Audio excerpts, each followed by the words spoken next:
Stay tantalized. Stay tantalized, right? Tantalized. Stay tantalizing. Stay tantalized. Stay tantalizing. Stay tantalized. Stay tantalizing. Stay tantalizing. Stay tantalized. Stay tantalizing.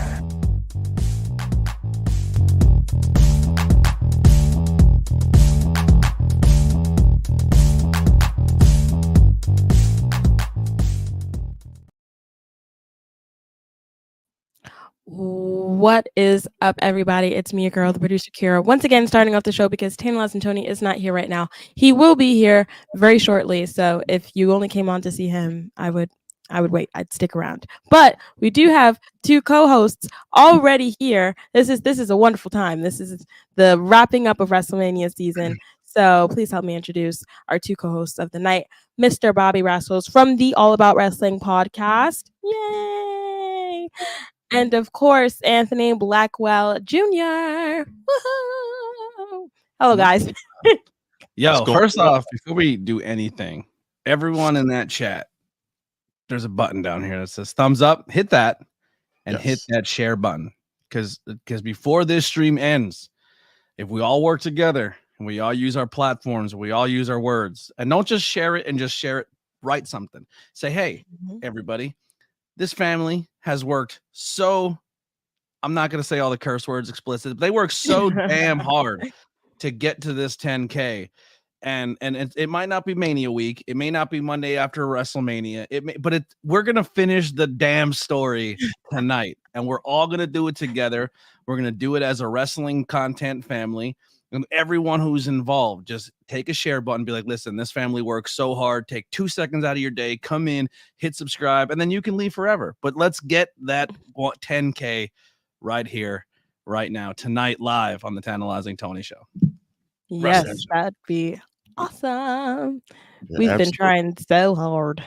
The blood, sweat, and tears that everybody has put forth. 10K, folks, all of you in the chat, everybody on the screen. Man, WrestleMania week, what an awesome week. The greatest WrestleMania of all time came home. Yes, we can actually say that it was the greatest WrestleMania of all time because it was. Like that the 2 nights and all of the events leading up to the 2 nights of WrestleMania was just all the matches perfectly executed. Everything was amazing. I don't know about that. I don't want to be that guy. I think there's two moments that I just didn't do it for me. Okay. Now I know I've heard there's a lot of people that didn't think so highly of WrestleMania or they had a few moments.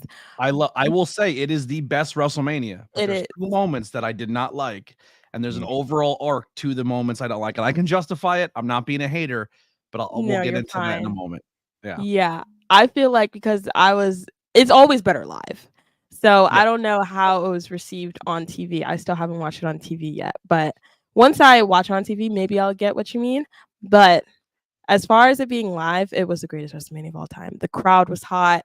The matches were great. The entrances, we had a lot more dramatic entrances this year. It was amazing. So before we get into anything, let's do a roll call. Because I know Tantalizing Tony is going to get mad at me if I don't say hi to everybody in the chat. So hello, Jen, Tom. Welcome back, Tom. You've been gone for a while. Dahlia. Hello, Dahlia. Fresh Take. Is that a giraffe? It's coming back. Yes. I believe it is. I'd be creeping on people's photos when they pop up when they have them. Like a giraffe. That's a choice. Hello, Dion. Go back. What was that? Is that a cut up? Is that a sponge? All right. Sorry. Filet minion. A minion. A minion. Filet minion. He cut up a minion. Jasmine. Poor Jasmine. Yeah, Roman lost. We'll get into it. Yankee Nation. Hello. Oh, he's back. So sorry. Jason, you didn't miss anything. We just started the show. Stephanie. Hello, Stephanie. Lorraine, EW1, Thomas Aker, two-time cancer survivor. We love you. Two-time cancer survivor. Local Pro Wrestling and Mick. All right. Take it over, Dan. Look at Mick with his, pull that back up real quick. Sorry. Look at Mick with that American Nightmare baseball jersey looking sharp. I'm sorry. As we Where's put your these father? chairs here in the background. Also, I can't click it to pull it up. Big Hirsch is here. Big Hirsch, I want to give you a quick shout out. Getting called out by Pat McAfee on commentary, watching Nia do her work. That was cool. Front row. Big Hirsch doing cool stuff with the Connor's Cure Fund, and got to hang out with Pat. And Pat, for Pat McAfee to shout you out personally by name on commentary is super dope, and very jealous as a huge Pennsylvania Pat McAfee lover. You know what I mean? That's all stuff. Just so you know, Big Hirsch is collecting sneakers, and we'll talk about that too. We're trying. Yeah, he'll be transferring from North Carolina to me, and I'll be taking from here to Boston. So if you guys have any shoes that you haven't worn or if you want to buy a pair, we'll talk about that down the road. I'm sorry I'm late. I had a little family thing, but I had to run out really quick. I apologize. First of all, I don't know what you guys talked about, but let me start here. First of all, let me say thank you to everybody that's here. Hope you guys had a great WrestleMania week. I got a chance to see Bobby Rousey for a quick second. It was pandemonium. Listen, here's the thing about WrestleMania weekend, everybody. And I didn't get to bump into Blackwell. People don't realize that when you're booked somewhere and doing things, it's impossible. If you're not booked at the same places, it doesn't matter. Because me and Bobby were supposed to hook up on Sunday, we couldn't.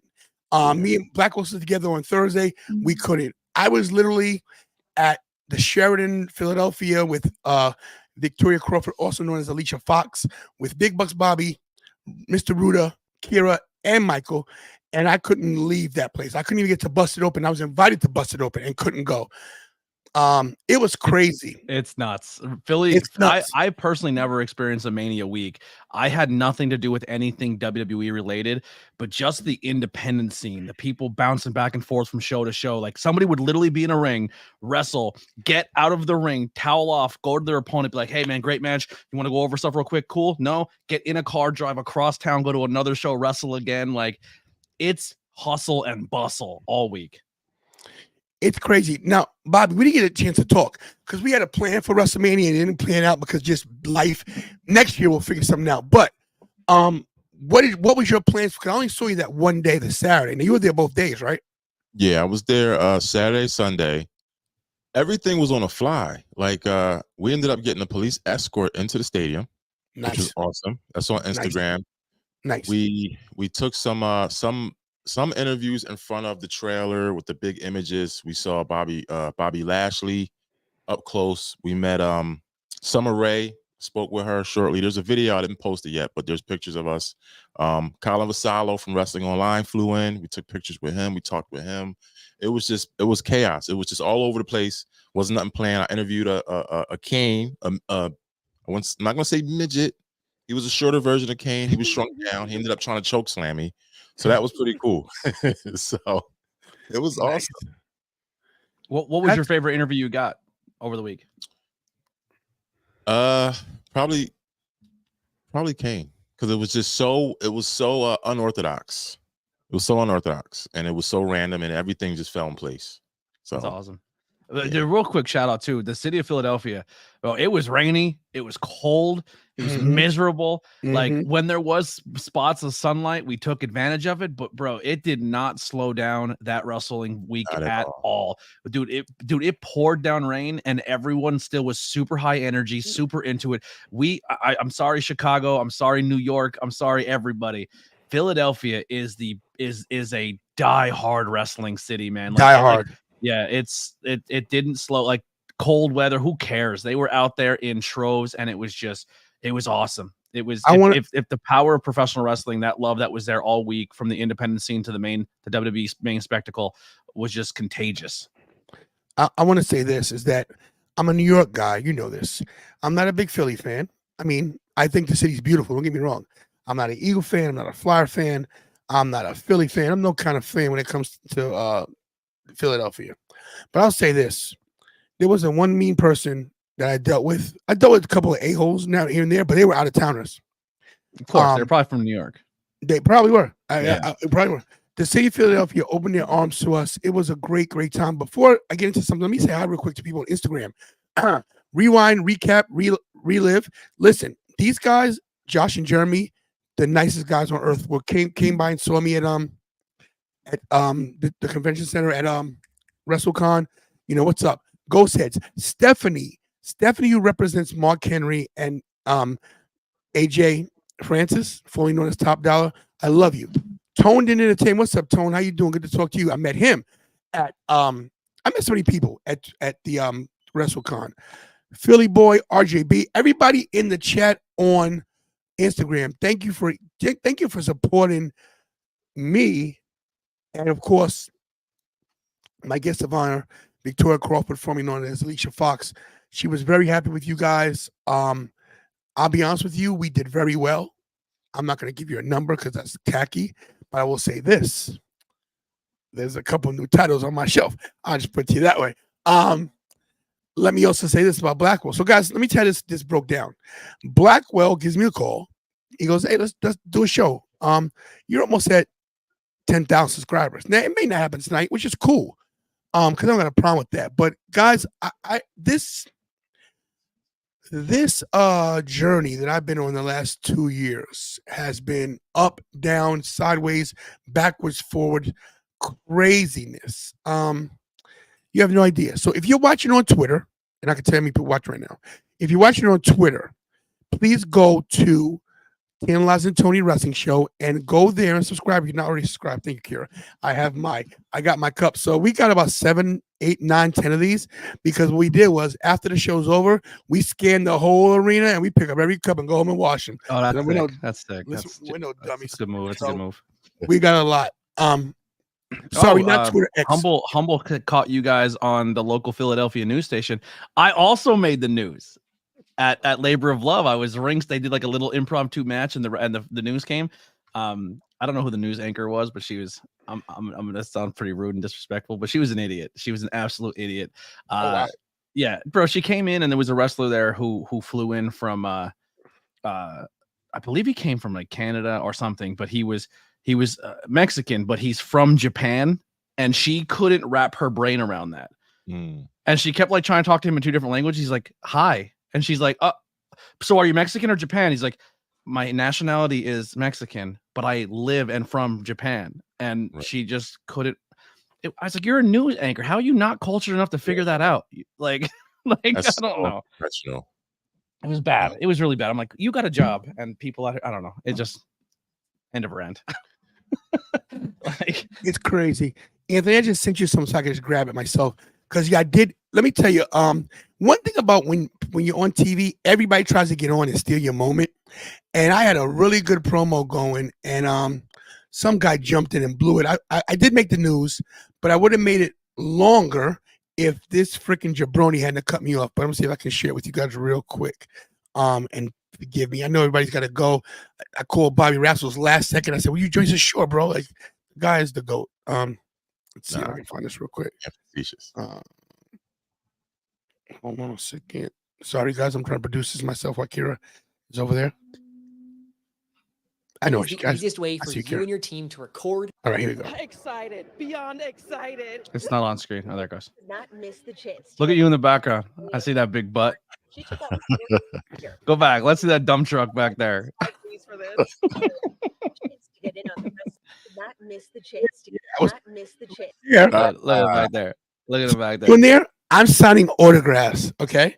He's Some signing kid while twerking, folks. signing autographs while I'm twerking. Look at that, bro. Real quick, that encapsulates Tony in a nutshell, bro. He is always on. Like it's not just like, hey, the camera's not like he's grinding, hustling every single person who walks by him. Big Bucks, Bobby, Kira, Little Mikey, like that's them the whole time. They walk in, they demand a presence, they do what they got to do. They're grinding. Like it's more than just hitting live and turning a camera on for this family. And this is why, if you can take a couple seconds to hit that share button and get it out there, but like he doesn't even realize he's on the news yet. And he doesn't even see the cameras. He's just doing him. He's expressing his love of professional wrestling to everyone around. Like that is a great representation. I know I'm making fun of his butt, but it's a great representation of how hard he works, even when the cameras aren't even on him. So the kid has a briefcase, right? He said to me, after this autograph, I'm going to cash in. So, you know, being that Kira is pre-med, wink, wink, she didn't medically clear me. So since I already couldn't do it, you know. Yeah. I'm no could dummy. not miss the chance to get in on the WrestleMania 40 fun. She took off work to be here. Absolutely. I took off like the next 5 days for this. A lifelong wrestling fan, she lives in Jersey, so when she found out WrestleMania would be in Philly for the first time since the 90s, The belts were great too, guys. So excited, and it's just like Philadelphia Look at Big is like Bucks. the best place to have WrestleMania, and just like the environment, all the people here. that excitement was shared by just about everyone here. WrestleMania 40, let's go! Fans packed into the WWE Superstore, some in costume, buying special Philly WrestleMania merch. Then tens of thousands bought tickets. We to did this enter too. This is WWE awesome. World, We'll show you guys. a 5-day ultimate fan experience. I've got as many VIP tickets. She's in Mania Club. This fan is from the UK. Her first time in Philly. We're hoping to go to see Liberty Bell and everywhere and get a Philly cheesesteak. It's so cool how it's so international this week was. Yeah.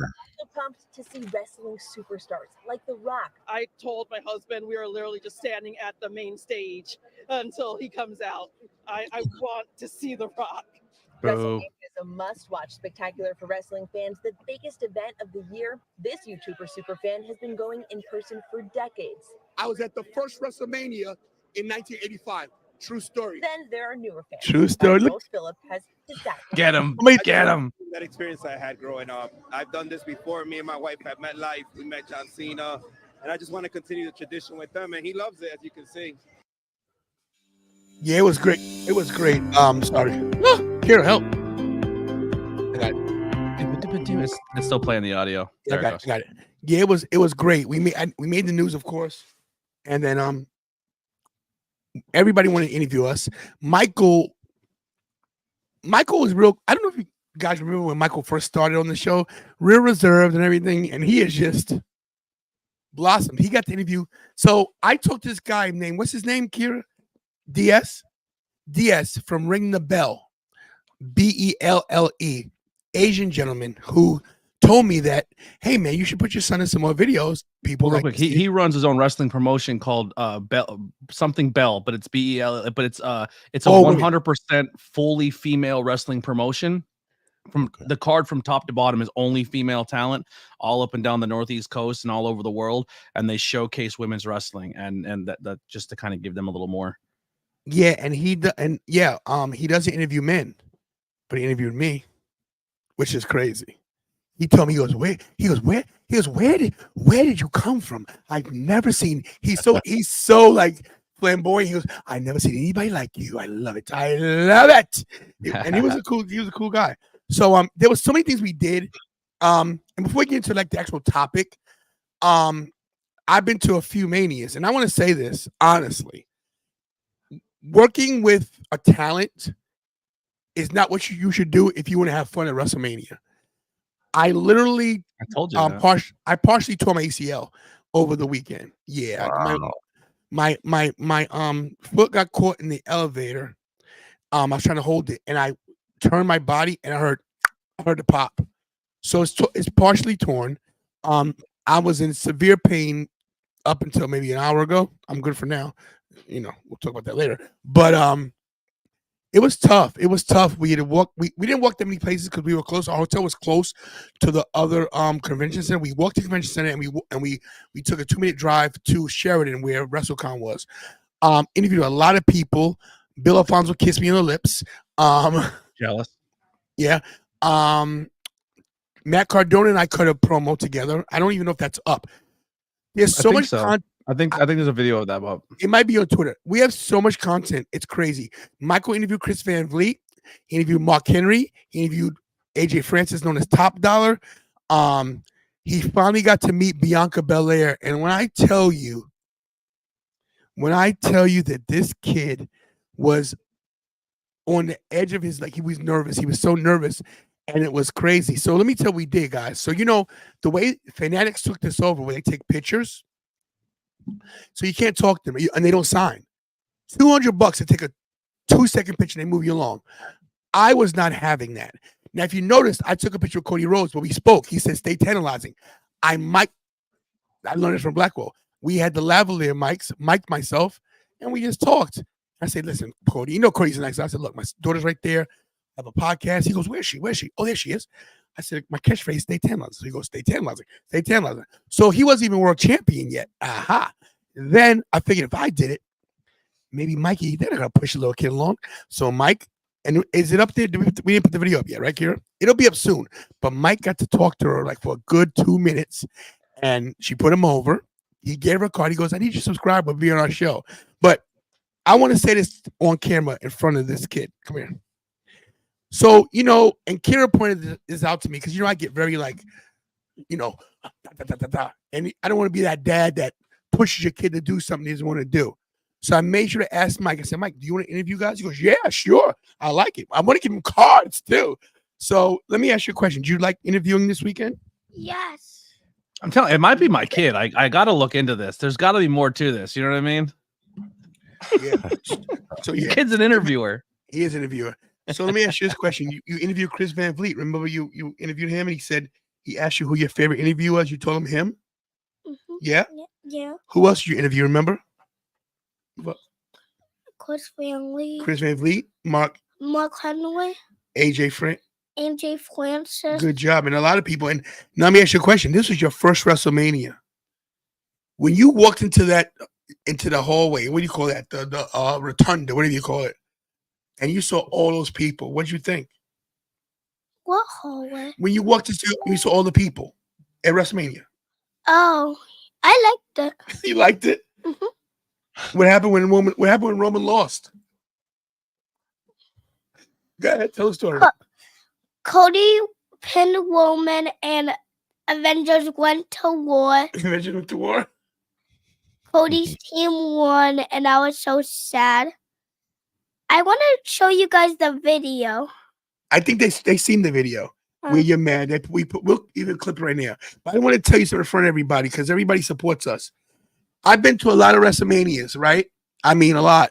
And I always have a great time. And my knee was hurting me and it was freezing. And I didn't care. Let me tell you why. Let me tell you why. I know you don't be okay, but slide over. Honestly, guys, I want to hit this 10,000 subscribers tonight. It might not happen. I don't care. But I want to honestly tell you guys that this isn't for views. This isn't for subscribers. I would not have gotten through this weekend without these three. These kids, young adults, keep me humble. They call me out on my crap. I was very ornery this weekend. I was having a bad week. I had a lot of confrontation with people. I got into a couple scrapes, a couple scuffles because people want to run their mouth, and I'm not having it anymore. But I want to honestly say that to Kira, to Big Bucks Bobby, and Michael, I had the best time of my life. This was the greatest WrestleMania. And it wasn't because of what happened. I mean, in the ring was incredible. We never seen nothing like it. But they made it that much better because I was watching their faces when Rhea Ripley won. Kira goes, "That's right, easy work." Like her attitude came out. And when Damian Priest cashed in, the look on her face was priceless. When Cody Rhodes won, because Bobby's a Cody Mark, he went crazy. And even though Michael's guy lost, a lot of his people did win. And he was even though he was upset that Roman lost, he still was happy for Bobby. And it was honestly, I was honored to be at WrestleMania, but not because of that, of the whole thing. I was honored to be with them. It was literally the best day of my life. Thanks to everybody else who was involved. Ruda was incredible over the weekend. You have no idea what me and Ruda went through. These are stories I can never tell on camera what we went through. And I want to say this. All right, get out of here. Beat it. You bothering. I want to say this. Get out of here, you bums. And this, I don't care who hears this. And I'm looking to the camera. There will be people that see this, and there will be people that don't see it. But I'm going to tell you this. There are a lot of haters in this business. There are a lot of people who are way higher on the food chain than me in this business that can't stand me. Good. Because you guys that, I know you are, who look at my face and talk behind my back, good. You got the big numbers. But guess what? I'm coming for all the cookies. I'm coming for everything. I know why you hate me now. And I'm thin-skinned because I like everybody, but I learned something this weekend about myself is that I don't need your approval. I don't need you guys because you guys know I'm breathing down your neck. See, put this on a t-shirt. I'm not thirsty. I'm hungry. And I'm coming for everything. So all you content creators that are backstabbers and liars and butt kissers and brown nosers, you're doing great right now. But when I get my foot When I get my your brown noses, your ham and eggers, your jobbers. When I get my foot in the door, get ready to leave, exit, goodbye, adios, because I'm coming for everybody, and you know who you are. Thanks. Yep. I'm man. done. Yo, dude, playing I games. heard it's hilarious you say that. I heard the same stuff this weekend. Like people come like, yo, like, what did you do with this content creator? Like, what do you mean? They're like, oh, they didn't have a lot of positive things to say about you. And I was like, that's fine. Like, because when I was at my lowest, everyone thought it's the easiest time to put their foot on my neck. And I was just like, you picked the wrong time. And I want to tell you this because Bobby Rassos and as well as Ruder, and you told me the same thing. Look, you know, people think when you're older than somebody else, you can't learn.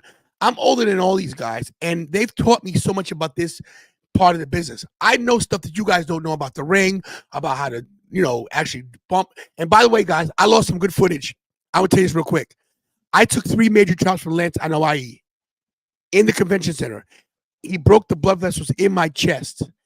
The first one I took, the second one I took, the third one I actually bumped, and it almost knocked the chop. Literally knocked me into next Thursday. I didn't know what day it was for about an hour. He hit me that hard. He hit me that hard that I literally forgot where I was. The Samoan dynasty, don't play games with them. These guys are for real. They're the real deal. So when you see Jacob Fatu, who I consider a good dude, a friend of mine, Lance, Alpha Jr., Samu, all these guys, the Great Alofa, all of them, they ain't playing no games. They ain't playing no games. I think Lance is on the come up. I think we might be seeing Lance on TV soon. Very soon. Bobby, how was it for you and me and more? I'll tell you what. I've never been to WrestleMania. When they came to Philly in the 90s, I didn't go. Everybody's saying this is the greatest WrestleMania ever. Well, I've never experienced a WrestleMania prior to this. So my question is, do I go to another one? I'm just saying, if this was the greatest, if this was the top of the top, how do you top that? How do you top it? I've still haven't been to a Mania, but watching Manias, I would say this is top tier. So since we talk about Manias, let's get into it. Let's get into Mania. Let's just go. Forget Saturday. Let's go to the main event. Let's just do it. Let's just go there now. Can I just give my 2 bones of 2 spots? Of course. Of course. There's 2 matches that bothered me. One is just the Philadelphia Street Fight. Watching at home, I did not need Snoop Dogg on commentary. Snoop Dogg made a mockery of that match. That match already was struggling to find its own because everyone in that match is so insanely talented and they should be monsters within the company, but they're not being treated as such.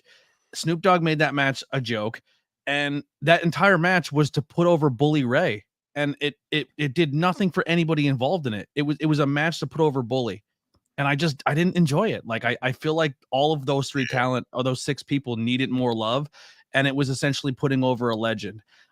After this week, I will say this right now, I'm over the legends bit, right? I respect legends in this business. I respect everything you've done. But here's what made the Attitude Era special.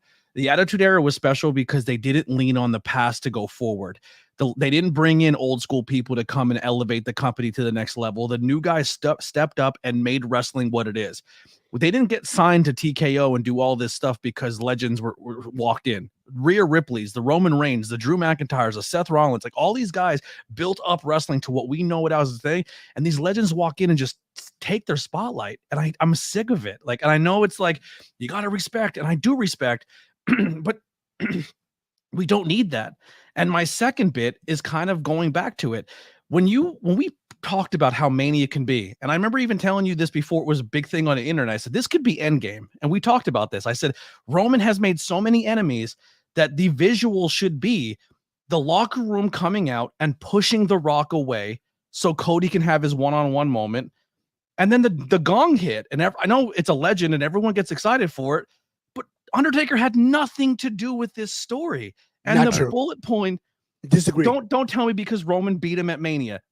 When you take stories, they are chunks of stories. So if you're a wrestling fan, I want to break this down logically. If you're a wrestling fan and you're brand new, like Lily's brand new to wrestling, but she got into this bloodline story. She knows the bloodline story. She knows this gap of a story. Now it's cool to pick and choose and go that route, but Undertaker was never done dirty by the bloodline. Undertaker never did anything. True. He has nothing to do with this. That was a cheap pop to get a legend over. That did nothing to help the current day people get like it was a throwaway spot. So here's the thing. I have a good authority that Stone Cold was supposed to be that guy because they wanted the Rock. Shouldn't have been Stone Cold either. But I get that. But here's the thing. Here's what you say, Bobby? I think it should have been only because 25 years later, yes, Philadelphia, the trilogy started between the Rock and Stone Cold. Everybody wanted it. You should have gave the fans what they wanted, even though the Undertaker, like you said, star power. It's great. It had nothing to do with that. There was some connection with Stone Cold. There was because it's the same place, same city. 25 years later, he's a rebel. He don't care. He's gonna come and take names. And that was the thing. Rock Austin is the biggest rivalry in wrestling. Maybe it's up there with Rock with Austin, McMahon, of course, and a few others. But I get it. But something happened because he was supposed to do it, and I have it on good authority that they couldn't work it out. There was some other things going on, but they wanted to have a legend. I get, and Anthony, I get what you're saying because you're not wrong. But for 2 years, this roster put this storyline together, and for them to put for them to come out and celebrate. Then after, it's like you shouldn't have came out and celebrated. You should have been part of the revolution to say, "Hey, legends, it's our time now." Like respectfully, f off. Like I beat it. Cody, here's your moment. There, no more bloodline is interfering now. Roman has to stand on his own, and that's how you elevate Cody. I think a better choice would have been Randy Orton in that Undertaker spot because of legacy. And because the bloodline took him out too at some point. I mean, that would have worked better, but whatever the case is, whatever it is, they should just lean. They should lean more on their current roster instead of trying to get a cheap pop from fans for no, totally agree. But that being said, if you take that out of the equation, come on, it's top to bottom. The card was fantastic, incredible. And let me get to the super chats real quick. Thank you, Pat. Thank you, EW1, and thank you, Jeff, for the super chats, guys. We'll hit you with one right now, and here we go.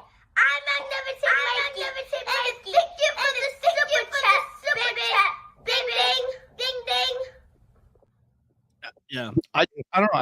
I invested into this story, and then the very, very end of that story is you introduce a character who wasn't involved with it at all. You know what I mean? Like, it perturbed me, but I just feel like I hope this era of WWE is leaning on getting the next generation over, and I think legends should be. Because here's the deal too. I love and respect the Undertaker, but when Undertaker goes and does interviews and says these new wrestlers play video games in the back and they're childish and then go away. Like, you had your moment, you had your time. Thank you for that.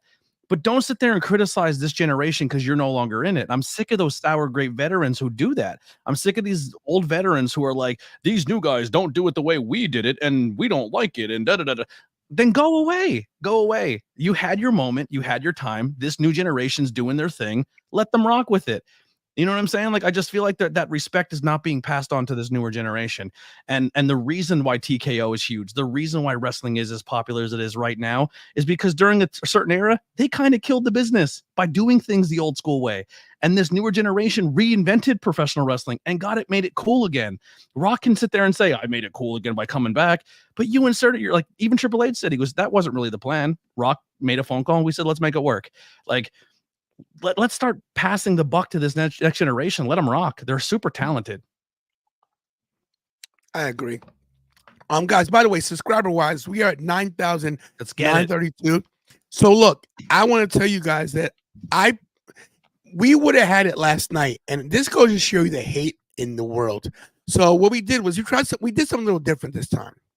We always give out cards. We say, hey man, subscribe.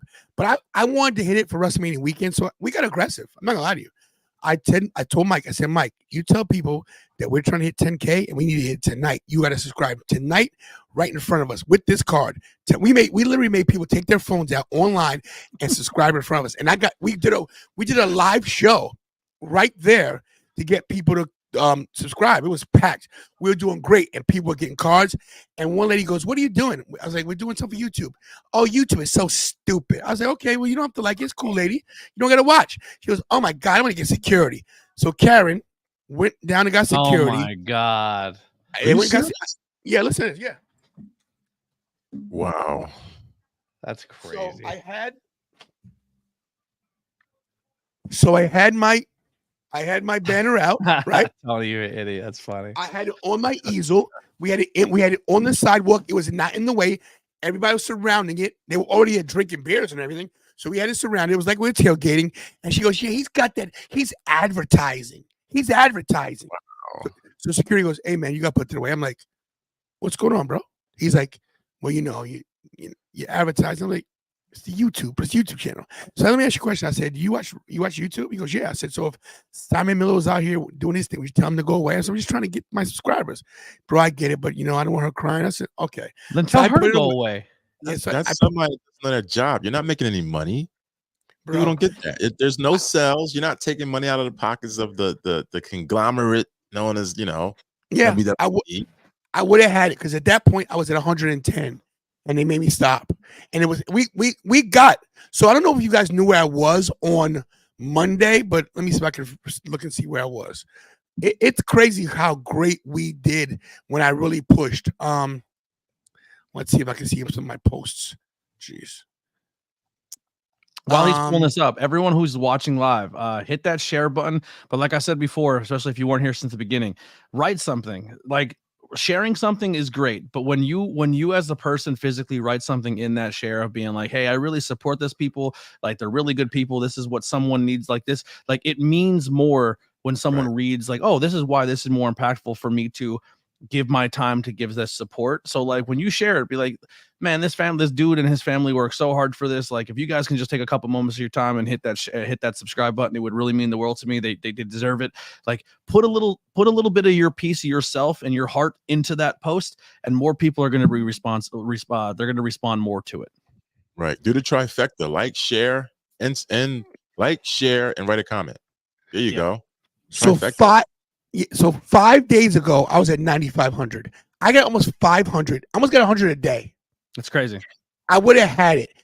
I would have had it last night. I wish I had the courage to just start screaming and carrying on like that. I don't have it in me. Bro, I was cutting promos like you would not believe. But it was incredible. So look, here's some of the things we went through, guys. If you can see anything. That's how I said SmackDown, me and Ruda. This is look, I hope you guys hear this. This was incredible. In case you guys haven't seen this, We know we have the lovely Victoria. we'll Tell play. Kira to just grab it. Let's get the physical title. Kira. I'll let you guys. And listen, I've seen Ruda walking around with you with an IC title over his shoulder, and I'm just like, gimmick infringement. All right. From here today. You guys hear this? A little bit, yeah. We have It's hard to hear. Willow Nightingale here, who is Willow, love her to death. So I know Willow outside of here, and thank you, Anthony. My son's here. This is my oldest son, Anthony. I love you, Anthony, so much. You're a great kid. What happened here? Why did it block out? Anyway, so long story short, Willow and formerly known as Alicia Fox, Victoria Crawford, basically, Kira had no idea what was going on. No idea. She's so uncomfortable. Like she's like, I hate this. I hate all of this. Right. And then I said, so what I basically said here was, look, when you're not a queen yet, because you two are queens. I see you're a princess. You're my princess, but you're between two champions, and you're a champion as well. But you can't be a champion if you don't have a title. God. This TWF Federation is getting stacked. Yeah. TWF is getting stacked up. She has no clue. So look, and so you guys know Anthony. Basically, this is his gimmick that she's stealing. Anyway. So look, and you see I got all verklempt, as always. And this kid was legitimately shocked. She had no clue. Well, can you pause real quick before you unveil this? Because I kind of know I seen a little bit of it, but real quick, when we were in Toms River, New Jersey for the Contest of Champions, myself and Tony got to link up and we were doing stuff. I was hosting the convention. Tony was doing his thing at that convention. And it was a big moment for all of us. And there was a little girl who came walking up, and Tony has all the titles, and Tony puts them all on display. And this little girl just was like enamored by the Divas Championship, and she's like, "Oh my god, I love it so much!" And da da da da. And Kara was just like, "You can have it," and just didn't consult with Tony at all, and just said, "I'm giving my title to this little girl." The backstory is the little girl wanted to buy a belt. She asked her dad, and he didn't say it to her. I could see. He goes, "We don't have the money." I could. You can tell. You can tell when people don't have the funds. And he goes, "Come on, honey, it's okay." So he's trying to rush her away. And Kira saw that they didn't have the means to get it, and she loved this title because she loved Paige. It was her first title too. It was the first one you physically bought for her. It's the first title I ever bought for her. And Kira did not hesitate for 1 second. She didn't even ask me. Nope. She grabbed the title off the shelf. Put it on her shoulder. and put the kids on his shoulder, put the belt on the girl's shoulder, and the girl was like, "What?" She goes, "It's yours. You can have this. This is yours."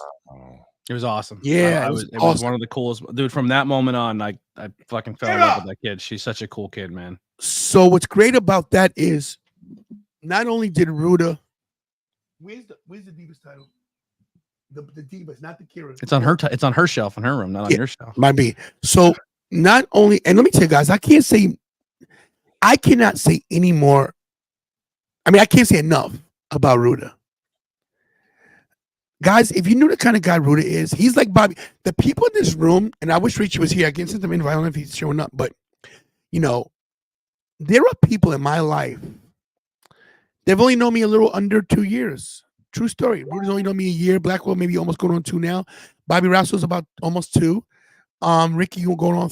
Actually, you met Bobby Rassel the same day we all met each other in Philly. Right. Yeah. And I will say this about these guys in this room, including Ricky and Ruda, of course. These are good dudes. Even me and Blackwell's had our words, and me and Ricky's going at it. Listen, people argue when you get we're men. It happens.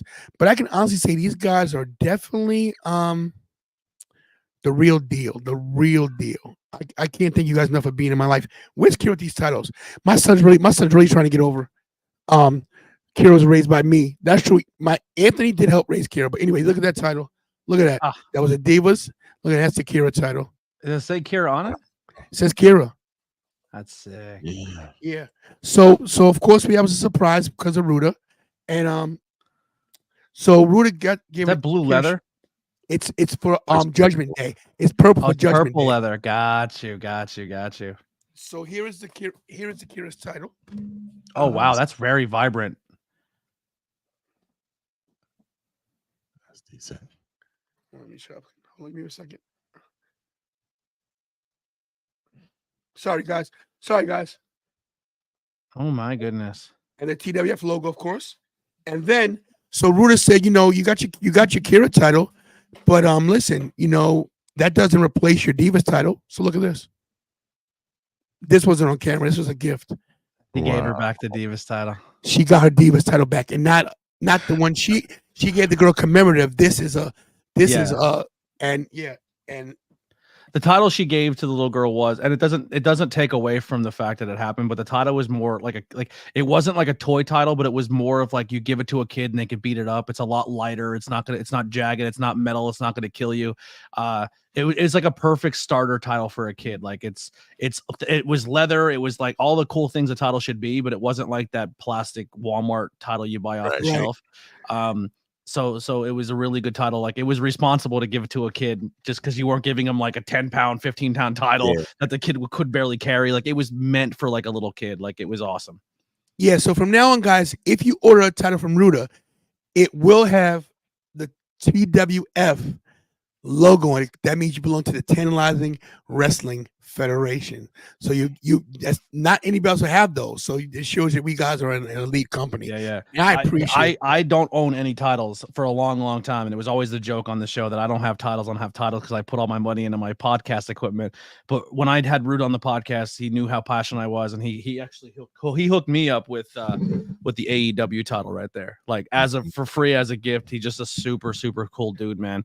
Ruda, if you're listening too, I got to meet his mentor at a show, and I kind of walked up to him and nobody was around, and I gave a Polsky, and I was just like, hey man, I must have watched that documentary on Hulu, Wrestlers, about 100 times about like the Evolve and just everyone who went through that academy and your mind for the business. Ruda's name's actually said in the documentary. They're like, Ruda, call an ambulance for Darby Allin. But yeah, he's just a good dude, man. He works super hard, not just in his own business and his titles, but as a manager, as a GM, as just in the wrestling business. The guy is a mensch, we'll say. That word was used twice this week. Yeah, mensch. But yeah, it's the whole week was credible. So let's get to this. So we all do. Do we agree that Cody should have finished the story? That he should have finished? Yeah, absolutely. We agree. Yeah. Yes. So here's my question to you guys. Where does Roman go from here? Does Roman step away? Do we see Roman on SmackDown on Friday? He says, I'll be back for you. What happens here? I think Roman goes away for a little bit. I think he's earned it. I think he's done his time. I think it's time for him to maybe not just go away forever, but he worked his butt off for 2-3 years during this story. I know it was criticized that he wasn't on TV as much as he possibly should have, but that's just the type of champion he was, and that's the way he presented himself and portrayed himself. He is someone who can't go 100% like everybody else anymore because of his health. Underlying health issues, that it's in remission, but at any point it still takes a lot out of you, and you still have to do certain things and take certain things to keep yourself in remission. But the guy paid his dues. He's done everything he could possibly do as a WWE superstar, and he's earned a time off to kind of just hang out and relax. And he had his moment. He's one of the longest defendingest, most accoladed champions in WWE history. He's held it down for the last 7 years, and it's time for the rest of the company now to evolve. And he had his hair like Stone Cold was like, when people talk about Stone Cold and The Rock, it was only a 2, 3, 4 year window. You know what I mean? Like they weren't there for 10, 15 years. Roman's longevity, his timeline of wrestling is longer than most. Like Hogan had a huge chunk, but like people think the Attitude Era was such a big stretch, and Stone Cold and The Rock were really not around as long as people give him credit for. Roman held down for a very long time. The actual Attitude Era only ran from basically the end of 97 to 2000, maybe, because 2001, 2002 is Ruthless Aggression. So it wasn't that long, guys. I just want to shout out my kid. I'm sorry, Bobby, go ahead. No, I don't think Austin gets as much credit as he deserves because his WCW days were legendary. Oh, Stunning Steve Austin. Yeah, you got to go back before the Attitude Era. Stunning Steve Austin and Brian Pillman. His stuff with Whipwreck and ECW was fantastic. That's where you essentially Stone Cold was what we now know as Stone Cold was birthed in ECW during that Mikey Whipwreck era. Mikey Whipwreck, who I train with. You guys know I come from the same cloth as Mikey Whipwreck, and Mikey doesn't get enough credit as well. Neither do I, but that's okay. But Mikey Whipwreck, listen, I think Mikey Whipwreck should have been in WWE. He had a couple matches in WCW, but he was a trailblazer, and that whole gimmick that Mikey how the underdog, that was a collaborative thing that people came up with. I can't tell the entire story because we're sworn to secrecy, but I will say this. I was there. I was in the mix when that stuff was going on. Paulie still owes me $50, by the way. I should have got it at Hall of Fame. Let me ask you guys this.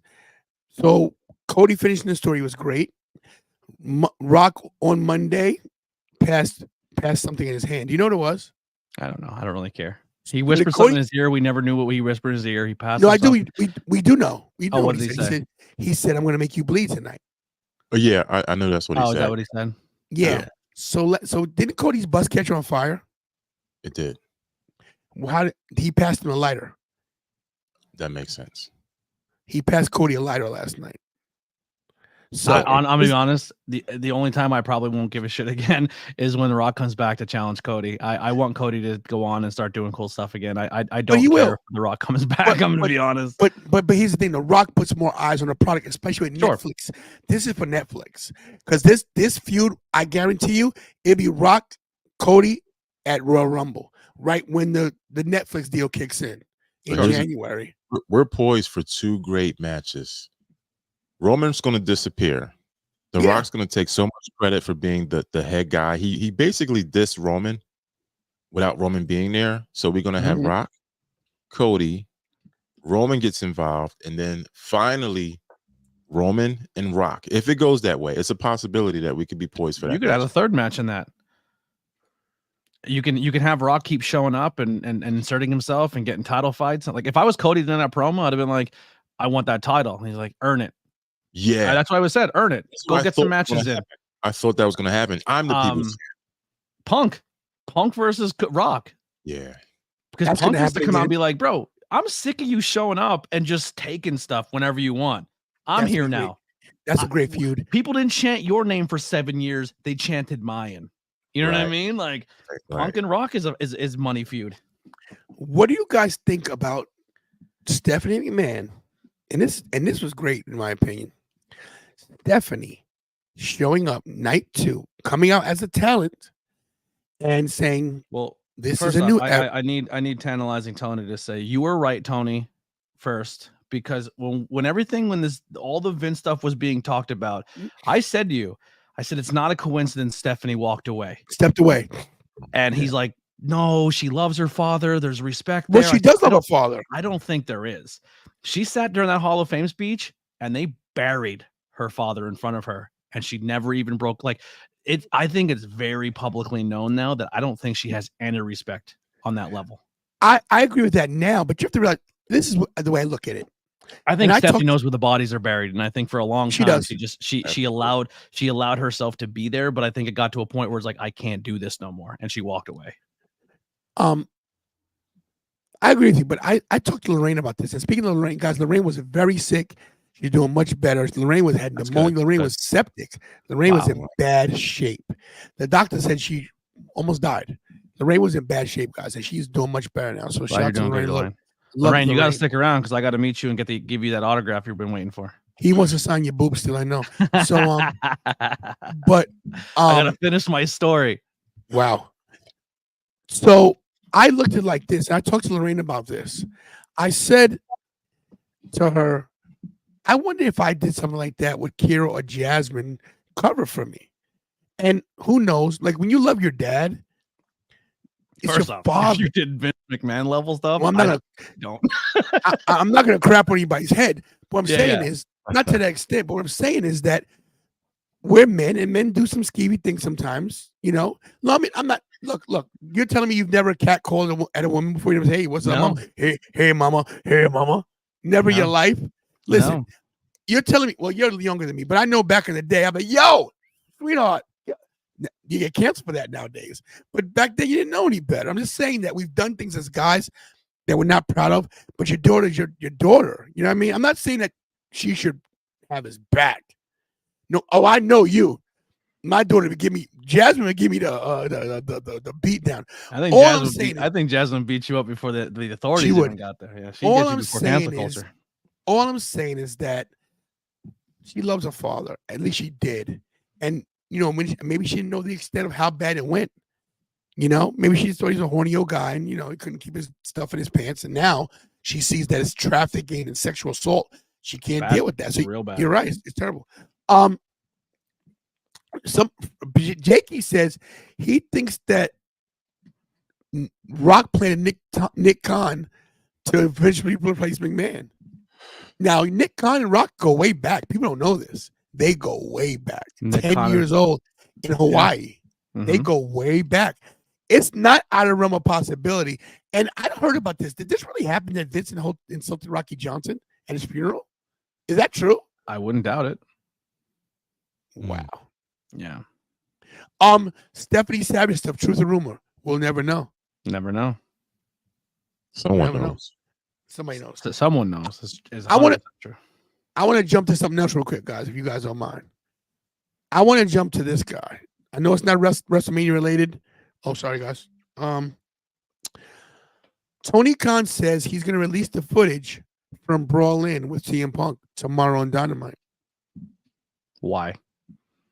I think I know why. I know why. What does it do? What does it do? What does it accomplish? It could accomplish something. I think, in my opinion, I know why. For whatever reason, his perception of what happened is completely opposite of what CM Punk stated on that podcast. That's the only reason why. If it's anything that's remotely close or similar to what CM Punk stated, it's gonna hurt him. It's gonna hurt him. Then hurt Punk?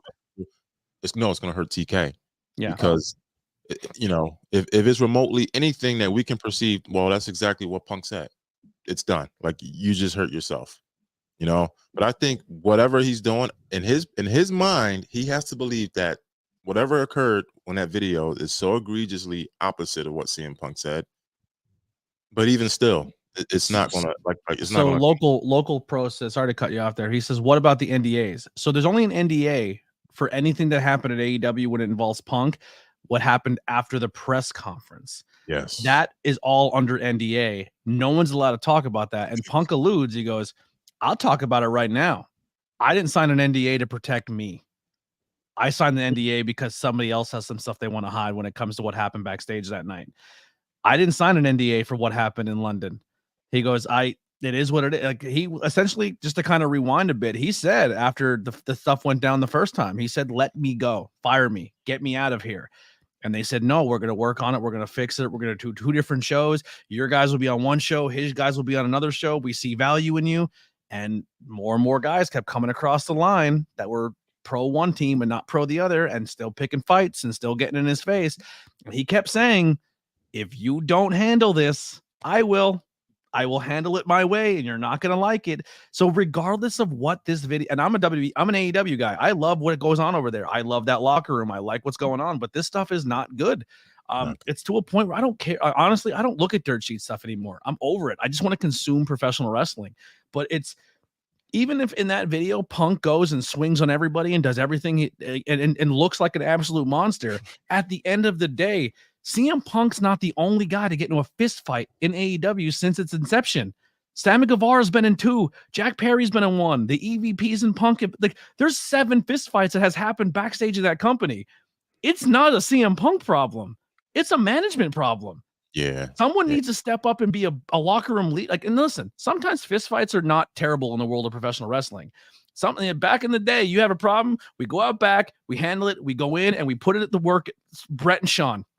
Yep. Brett and Sean ripped each other's hair out, beat each other down, and went and put on an Iron Man match a couple months later and sold more tickets than anybody in the world. Yep. Now, that being said, this is where my conspiracy brain comes in. All right. If me and you are all friends, right? Me and Bobby are friends, but Bobby and Tony hate each other. But we're in the business of wrestling and we want to make some money. We want to get some views for our channel. If one party does the other party wrong, it's really hard for me to say I'm going to go do business with these guys. So if FTR are Punk boys, and now they have to work a world title tag team match with the Bucks, who are actively trying to bury their best friend and hurt their best friend, that makes things interesting.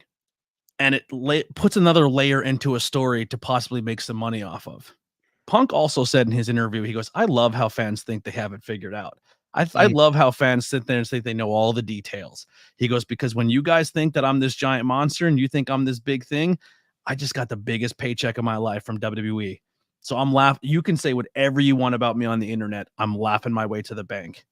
I'm not saying they're all friends, but if CM Punk's version is, go ahead, release the footage. Like, if Jack Perry is someone you want him to be the scapegoat, you want him gone, you're not going to use him, you have no value in him, do what you got to do. Show me choking him out. Show how much of a terrible person I am. And then when it comes down to this tag team title fight between the Bucks and FTR, if that generates more money for my boys and they make more money because it tells a story, because they're Punk guys and you're elite guys, go do it. Go make that money. So there's an aspect of Punk where I'm thinking big picture, smart thing. There's money on the table for this. And even though he's not making it, his friends can. What about fantasy booking here? There's a hidden element. Now, this is fantasy booking. What if this is a way for Jack Perry to actually come back into the company? Sure. Could be. Yeah, 100%. It's just, but I just think the overall arc is, I don't think this does anything positive for TK for releasing the footage unless there's an underlying meaning that they can make money off of this. It's got to make sense at some point. It just has to make sense. Guys, this is Bobby Rouser from the All About Wrestling podcast with me and more. 4.3? Look at you. Yeah. 4.3. Yeah, he's doing his thing, man. And of course, Anthony Blackwell Jr., ABJ. My apologies. There we go. It's a bold thing, typing what pops up in that that search history there. Anthony at 1.09, over 1,000. Close to hitting our first. We're close to hitting our first 100 subscribers after hitting the 1K. So I'm pretty excited. Nice. So check them both out, guys. You know what to do. I'll put the links up later. I'm being lazy right now. What was I going to talk about? Yeah, guys, listen. We're not going to stay on too much longer. Can I ask you a question? You can ask whatever you want, bro. Do we think we get revamped titles going forward? I think Seth's. Well, Drew's, now Damian and Mommy's title are safe. I think they're pretty new. Yeah. I think they pretty much got those designs locked in and what they want them to be. But I think the rest of those titles could be changed very soon. So here's the thing. I was checking the sales at the Superstore and I was asking the guy which ones are the highest sellers. Now, of course, the custom, the quality, the new ones that because they had a WrestleMania 40 belt There's some nice ones there. But the world heavyweight title, mommy's world heavyweight title, outsells the gold universal title. If you guys have listened, they're not calling it Universal Champion. They're calling it the WWE Championship again. They're taking the Universal part out of it. Yes. So I'm thinking, because it's Cody and he's old school, I think we're going to get the Winged Eagle with a little modification with the W on the eagle. Yeah. Ruda came up with a sketch on it. I seen, like, bro, the reason why they keep that logo is because they want it noticeable. They want to give it to the football players, the baseball guys. Yeah, but they could do marketing. They could do the Winged Eagle and they could put the W, biggest day.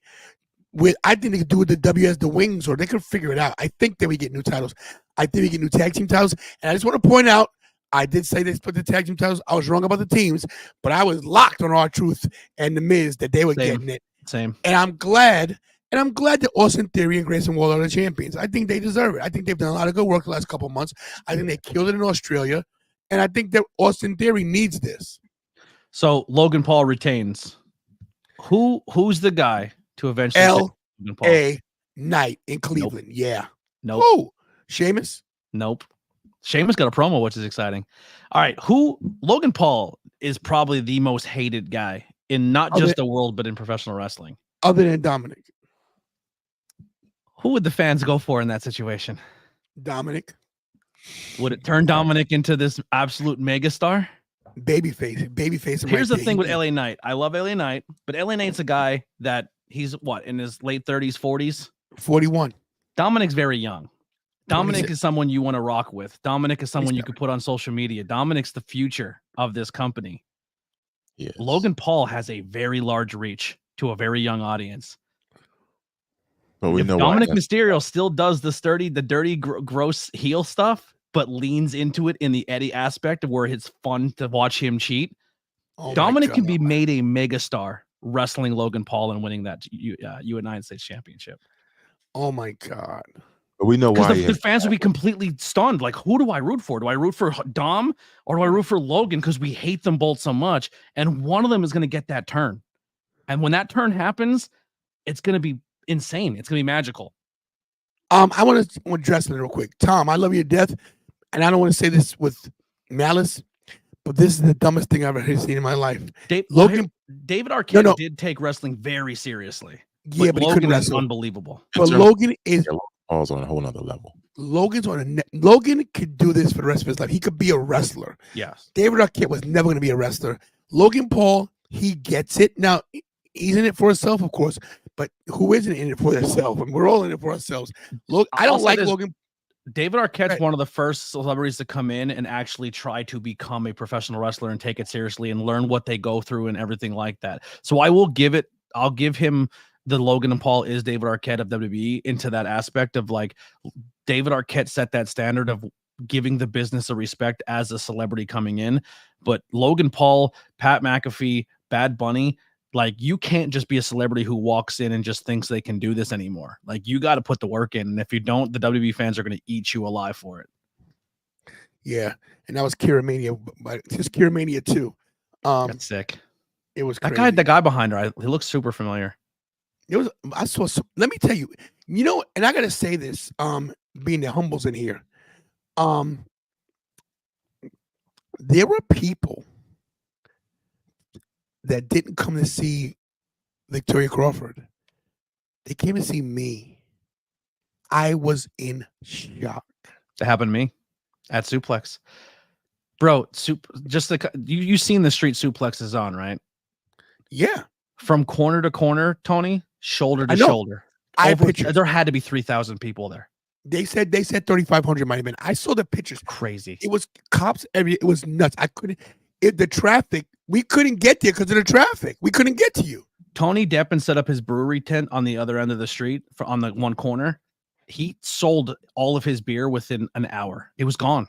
They had no more beer left. He was calling other breweries to bring kegs to the event so they can sell. Like, he called a local brewery. He's like, yo, bring kegs down and we can help you make some money here because we're selling out like crazy. Crazy. Hey, Bobby, let me ask you a question because you're the one guy, Anthony he analyzes everything. He breaks things down. but you're the one that you always call it right. You don't call it down the middle, Blackwell. You don't. Shut up. But Bobby calls it. And let me say one more thing before this. I'll say something. Jay Canner, who is my friend of 35 years, brought his son Logan to WrestleCon, and this I can't say this enough about this guy. Jason Canner is the greatest guy on earth. Jay, I love you. It's so great seeing you. Sorry we didn't get to hook up more, but you saw how crazy it was there. You saw what I went through. We'll keep it quiet, but it was rough. But I want to thank you for hanging out, man, and just coming and sharing the time with me, man. But thank you so much.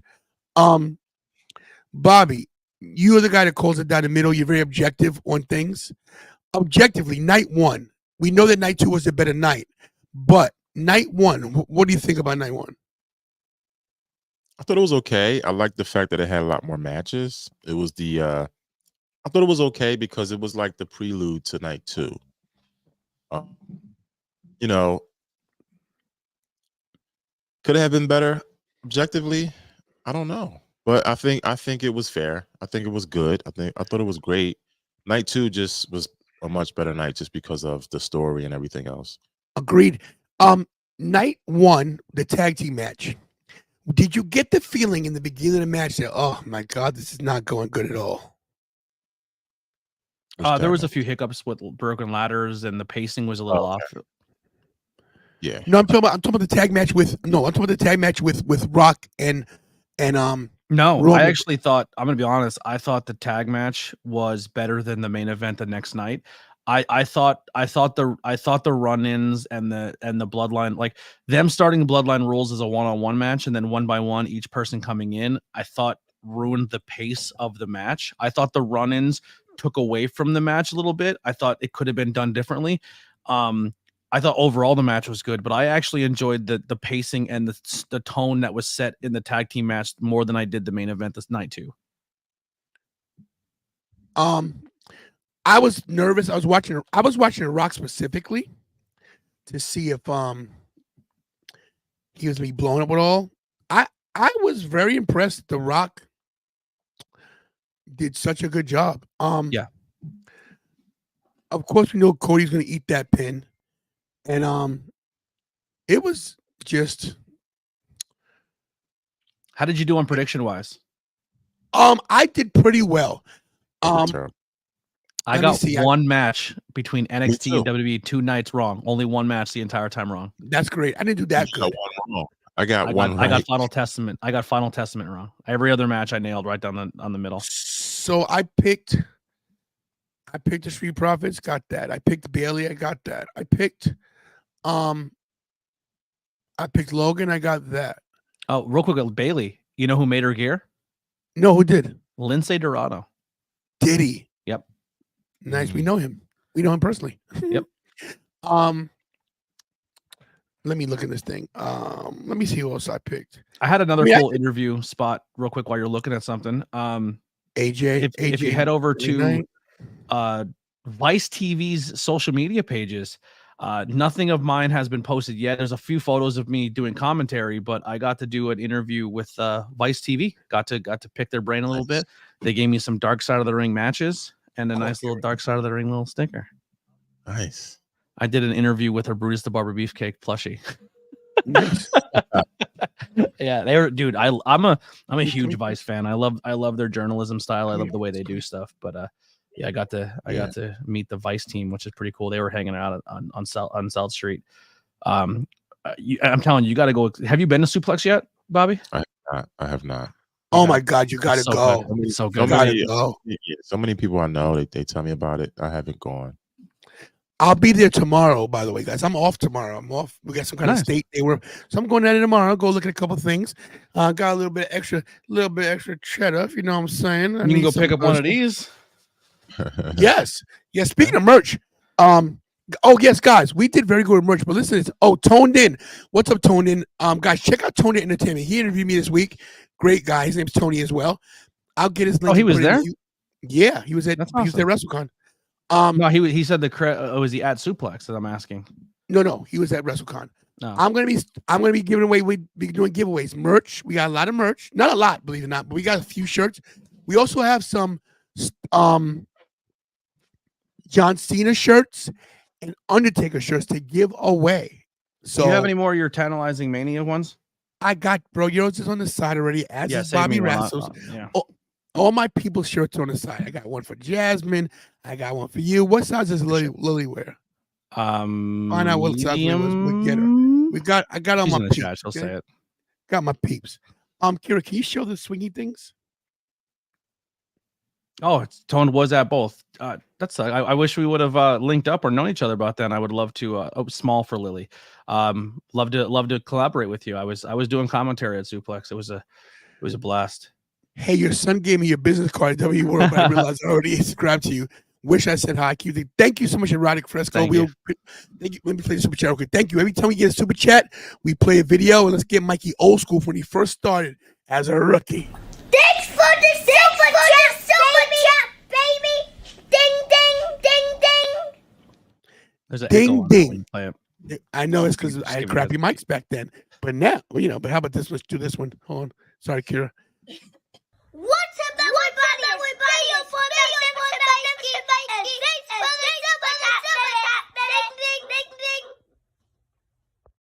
Is that a Backlash spoof? Huh? Is that a Backlash logo spoof on that one? I The don't. Magnificent Mikey shirt. It looks like a Backlash logo, but instead of saying Backlash, it looks like it says Magnificent Mikey. I don't know, bro. SummerSlam. Is SummerSlam? Thank you. Yeah. What's up, everybody? Yeah, SummerSlam. Kira does the themes. Kira does great with the merch, by the way, guys. I want to say this too about merch. Okay. Oh yeah, I'm going in. If you guys need merchandise, if you need merchandise, Bobby Rassos does merch, guys. He does great merch. In fact, he's got merch behind him. Don't you, Bobby? Someone's playing. We can't hear it. Do you hear that? Yeah. Hold on. Something's playing in your background. We're sharing the sound. Bobby, what is the shirt you got going on behind you there? Oh, so yeah, this is the So I do shirts, of course. If we join our channel, it's a Philly thing, all about wrestling podcast. This was in commemoration for WrestleMania in Philly. Boom. All Love it, brother. Love it. Oh, and we gotta listen, guys. I have a very special shirt for next month. I love it because this individual is, in my opinion, one of the greatest wrestlers to not have been greatest wrestlers, if you catch my drift. But I have a shirt, and I'm gonna share it, and I'll make you guys shirts. Just let me know what size you wear, but it's gonna be Appreciate it. Once I get my money straight, I'll send you guys all the stuff too. But your boy's broke as a joke. Your boy's struggling, dude. I don't even own, like, I had my own Mania shirt that I made. It's not as cool as Tony's and stuff because mine's very clip art, but I made my own version of the Liberty Bell. And I literally had to get paid for commentary to buy my own T-shirt before it goes off my merch page, so I could own a member of my own shirt for Mania to remember the whole situation. So your boy's struggling. Gosh, yeah, he's from India. Hey, what's up, Kosh? How you doing? Listen, guys. Gosh, where we at subscriber wise? I'll tell you right move up? No, I don't know, but here's Mikey, guys. What you guys see this real quick. This is Mikey's. This is at WWE World. Nice. Look at this swagger on that kid, bro. It's incredible. Look at this kid. Bounce me out for 1 second, and then when I give you a thumbs up, bring me back. I got you. And where's mine, Kira? Guys, we're trying to get to 10,000 subscribers. It might not happen tonight. It's cool, but if you get a chance, share the channel right now. Tell people to subscribe. And Kira's trying to find mine as well. WWE World is good. Now, Fanatics took over. I don't know if I'm too sold on Fanatics, believe it or not, but you know. And here's me. Let me tell you, I wore my merch the whole weekend. It was hot, bro. These sweatshirts are hot. Wow. That's awesome.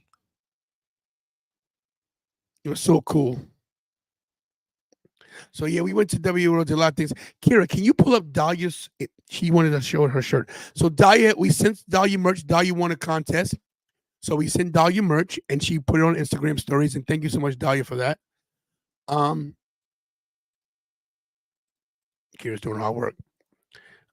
Let's guys, this WrestleMania week was crazy. Did we get our own cards made? Yes, Lily, we sure did. Staples.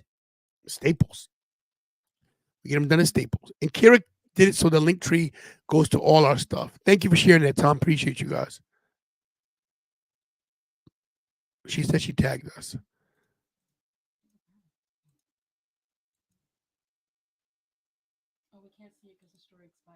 So even though she tagged me, you can't see it. Oh, because the story expired. Okay, but Dahlia did put it on her stories. So Dahlia, thank you for wearing the merch and putting it up there. We appreciate you. Once again, guys, if you guys, at WrestleCon, you said that I get. Oh no, I didn't. I didn't get my cards made because I was just, I wasn't. I had so much going on. Kira did so much work, guys. Let me tell you guys, this was a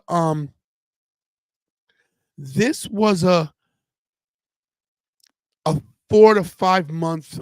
I got you, Anthony. This is a 4 to 5 month planning thing where Kira literally planned everything on how the car was packed, with hotel accommodations, food, what we were bringing. It was crazy. We brought every title, guys, every single title, and we put every title up. Yeah, let me tell you, the cart was so heavy, the wheels broke because they were too heavy for the titles. The wheel broke.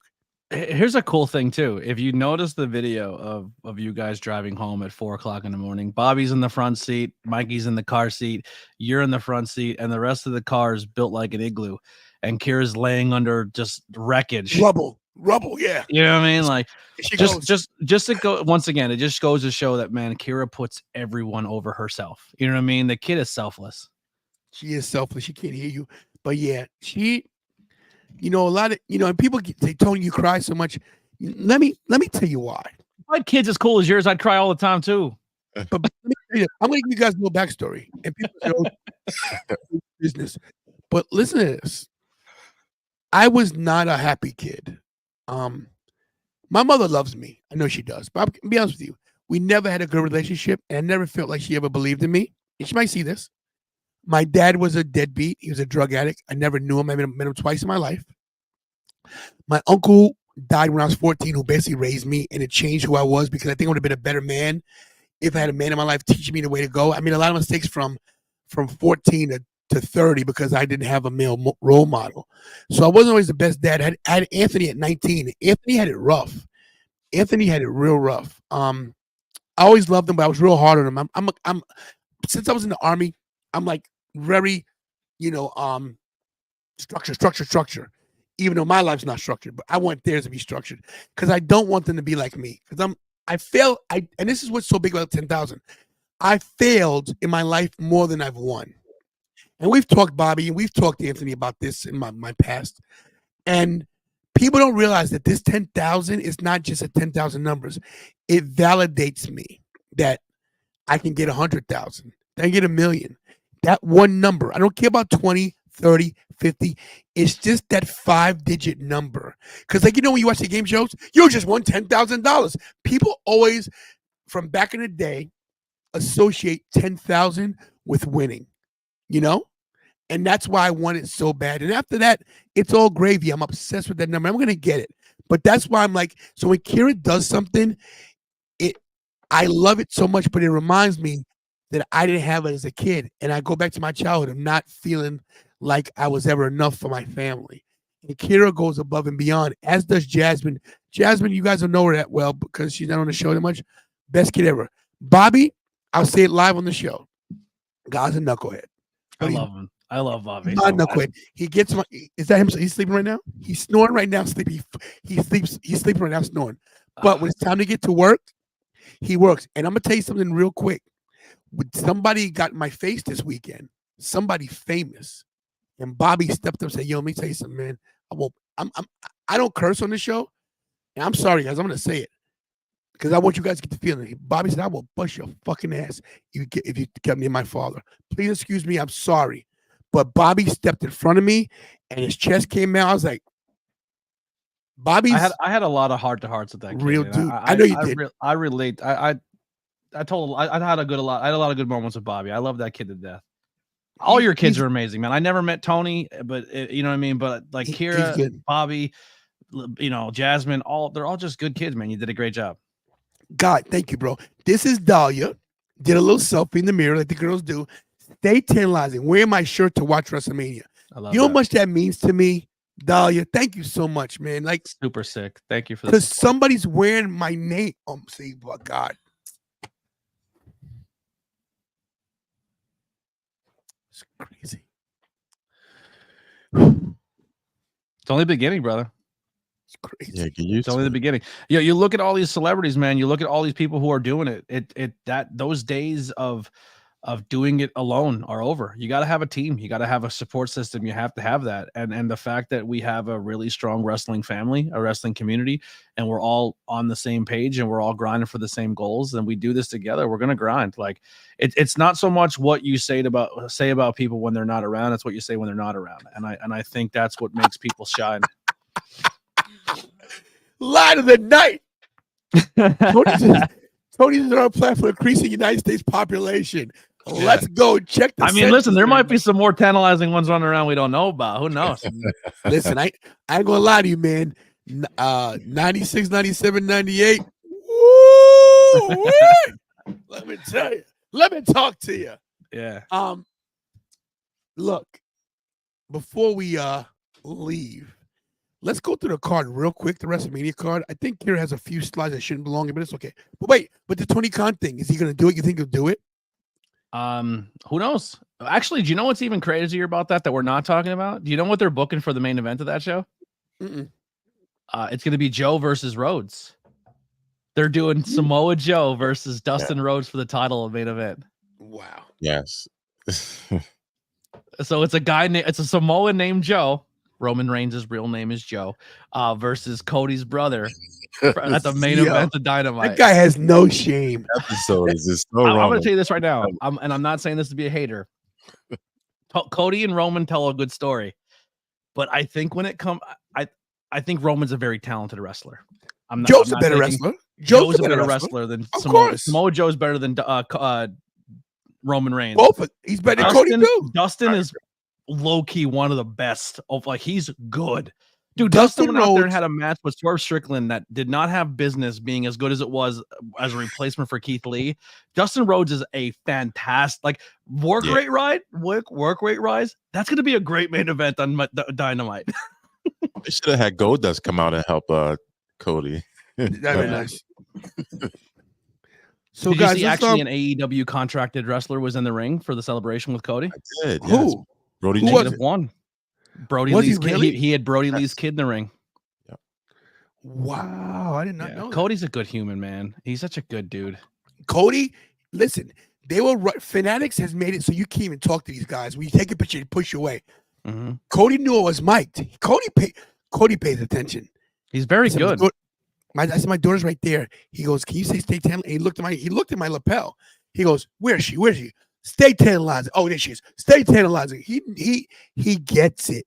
He gets it. Man, if you didn't watch his entrances or see him come to the ring or see how people respond to him, he is the embodiment of a professional wrestler. Like, you look at him and you're like, this guy is the one who's going to take this company to the next level. And there was nobody else on this roster who could have beaten Roman to do that. But it's so crazy because for so many years, he never got that bump. And we've seen it. We've seen shades of this for years. When he was with Randy, we was part of Legacy and everything. Yeah. That's a live count right now. We're 9936. We're still short, guys. It's okay. We'll get there. Guys, if you can phone a friend. Look, this is what you do. Right now, there are 63 people watching this. Okay? So the math works. If everybody calls one friend and says, this is the link to the Tan Lives and Tony wrestling show, and I'm going to give you the link. That's what we're going to do here. I'm going to give you all the members link. of the cult. If you're in here, please do me a favor. Share that out. Tell people about it. I've seen a few people pop in and say, hey, Tantalizing Universe, what's up, cult? So we got some of our people in here as well. Listen, let's work together. Let's show the power of the ABJ cult here, and let's share it out. Let's get some people in here and get these subscribers up. Where's Kira? So where's the share thing? I made real quick. I made a post today, and this is what it said. And I think y'all can relate heavily to this because I think as content creators, you feel me when I say this. But I said, hey, I get it. We all need to eat in this world. And if you're hungry, you got to do what you got to do. But if you're not willing to make your own plate to eat off of, and you're not willing to make your own plate to eat off of someone else's, give them the love and credit they deserve. Don't pass it off as your own meal. I've been sharing my plate since I started, and trust me, I'm working with crumbs. We all want to make art and chase our goals, but just for one moment, think of others and not yourself. This isn't anger or me being upset. I'm just trying to make this world a better place. I listen, as a content creator, I've been doing it longer than Tony, right? But at the end of the day, Tony put me onto a larger audience because he had more people watching his stuff, and a lot of people support me that came from this tantalizing universe. And I've worked and got my own followers since then and stuff like that. But like, it's you got to give their people their roses and the ones who've helped you and pulled you up along the way. And Tony has been someone for me for that for a long time. I know. Wow. And listen, me and Tony had our differences and have our beef, but our beef is because a lot of the stuff that we disagreed on is because we see better in each other. And that's essentially was a lot of the driving factors of what was going on. Like there's things on this channel that I was like, Tony, man, you're better than this. Why are you doing it this way? You know what I mean? And then Tony's like, yo, this is the way I do it. And this is the way I'm going to be. And I'm like, all right, cool. Like, and we had that disagreement and we buried it and moved our way past it. But at the end of the day, the mutual respect is there, and you just got to show people that love who are willing to step away from their families for 5-10 minutes to an hour, 2 hours every single week for their audience to go live and do what you got to do. Because it's more than just clicking on a link, and it's more than clicking on hitting a button to go live. Like, you're looking at 3 guys that are talking into $500 microphones and probably have $120 on their heads with earpieces. Like, this isn't a game to us. We're taking this super seriously. We want to be journalists, but we also want to cover an industry we love. And it's important. And this guy's about to hit a milestone that myself and Bobby would love to be at one day. And we respect and share that grind. So let's help him get there. I thank you for that. And I like Xavier Horror Party Wrestling. I would like to know what you mean by that. If you're trolling me, whatever. But elaborate, because if I'm messy, I would like to know what there's certain aspects you're messy. But like I said, bro, I don't have the balls to go out in front of a crew full of people and scream and dance and act like a psychopath and jump around. And that's not the way I do things. But I know that my personality can't do that. Like I would have insane anxiety and stage fright that people think I'm something else. But you don't have that, and some people might think that is messy, but I think that is absolute bravery and courage, and you're willing to take a step that I'm not even willing to take to get your name out there. Yeah, I appreciate that, and thank you. And I may be messy. I don't know. I want to see if he elaborates. But I'll say this. You do have SpaghettiOs on your shirt too. Thanks. Sorry. I people don't realize. Oh wow. Okay. Here we go. We got it. All right. Let's address this. Yeah, right. Anthony, you take it. This was one of my criticisms when that went down. He wasn't the only one that was live that day. You know what I mean? Do you think I cashed in? No. I will say I at the time I didn't like it. I thought it was done in bad taste. But going back and rewatching that stream, there was a lot of people who wanted to get their story out of what the Briscoes meant to them. I mean, look behind my head right here. Them boys are right above my head. You know what I'm saying? Like, a lot of my friends had a lot of influence because of those boys. You know what I'm saying? And if his stream that night was a place that people can come and spread that love and say, this is what we want to remember this guy for, and we want to talk positive things. Who am I to say that's right or wrong? Everyone can look at, there's a million different ways to look at an elephant. You know what I mean? You can look at the asshole, you look at the face, and I'm not trying to curse, but at the end of the day, if that stream helped people cope, and if that stream gave people a place to spread their love for someone we lost in this business, who am I to say what's right and wrong? And let me say this, and he's entitled to his opinion, but let me tell you one thing, Xavier Horror. Number one, I didn't cash in because any super chat that came through that night, I matched it, and I gave the GoFundMe $500, and I can prove it to you. I'll share the receipts. That's number one. I gave that Briscoe family $500 that day. That's number one. Number two, there were several times, and I'm not explaining myself, but I guess I am. There were several times I tried to get out of the stream, and people asked me to stay because they wanted to tell their stories, and I was rehashing the same thing over and again. But I'll give you a perfect example. Engo's a very popular content creator who came in maybe an hour, and he goes, "Hey, bro, I just heard this. What's going on?" So I explained what's happening there, and then more people came. We went from 12 people to 20 to 70 to 100 to 1,000 to 1,300. What was I supposed to do at that point? I have 1,300 people in the room. What this chat is going a million miles a minute, which I've never been able to control in my life. What am I supposed to do? I'm supposed to just, okay, bye, leave. When I've got 1,300 people in the room asking me a question, hey, what's going on and what happened? And I've got information on what's happening. So listen, number one, I didn't cash in. Okay. That's number one. Number two, I didn't monetarily get anything from that. Number 3, this I was uncomfortable the entire time, but I was trying to be professional, and maybe I didn't do a great job. That's your opinion. But I will say this, Xavier, is he one of your guys? Black No, Belt? I'm not sure who that is. So That's here's not- my thing, Xavier. If you think I cashed in, you just gave me a view tonight, so thanks for that. And I will say this in not even closing. that, like real quick, and I know I just at the end of the day, I know you're being defensive, and I know you're doing your thing, but I just want to kind of maybe make you step back a little bit here. No, I get it. That's their opinion. He's entitled to it. And Tony is telling you from his side whether you take that or not. But instead of ending it on a negative note, because you're better than that, there's no need for you to be like, no hey, negative. I'm just trying to check the tone a little bit. I'm not gonna go there. Yeah. All I'm saying is he's in. I said, I'm being honest. Thank you for the view. I appreciate you giving me your opinion, but unless you're in that moment here live, Agreed. you're gonna make mistakes. It's not like I could tape it and then edit it out. It's something that just happened. Here's the thing. Like, at When what we point- talk, go ahead, I'm sorry. like, Go at ahead. what Go ahead, Bobby. point Go ahead, Bobby. do we all right, so are we not we're journalists in a sense. Like we're content creators, we're journalists. When these things happen, are we not supposed to talk about them? Like in a sense, I kind of feel like that's a bit censorable. Like for instance, who's the chick in wrestling in WWE? She couldn't wrestle. Everybody got upset because the fans, oh, she can't wrestle. They took to social media. They had their own opinions. She can't wrestle. Meanwhile, Maxine as Dupree. customers, as people that go and pay, we're entitled to our opinions, right? Right. So he's entitled to his opinion. However, as content creators, we're journalists. What are we not supposed to talk about this? Because oh, it's somebody died. That's what journalists and media does. We come up and we stand in front of you, and it's a hard topic to stand in front of you and talk about, but a lot of people want to talk about it as well. So on another, and thank you, Bobby. On another note, I didn't touch. I could have cashed in on the Vince McMahon thing. I had a phone call. Let me break down some of you guys. I know people that work in the business. There are people that tell me stuff. Hey, this is gonna break in an hour. I didn't touch Vince. I could have been one of the first content creators that talked about Vince, and I haven't. That was one of my criticisms of Tony behind the scenes. I was like, oh, you want to cover that, but you won't cover this because you're a WWE. Like me and Tony, our conversation was hot. But that's not why I didn't cover it. I didn't cover it because it's uncomfortable for me because I have daughters, and I didn't want to talk about that kind of content because of my daughters. So people are telling me, oh, well, you should have done this. You're entitled to your opinion, Xavier, and God bless you for that, and I appreciate it. But I'm telling you where I was going from it. And did I stay on too long? Listen, who wants to be on a stream for 4 hours? I got a life, but people kept asking me to stay. And at that point, I got 1,400 people watching. What am I supposed to do?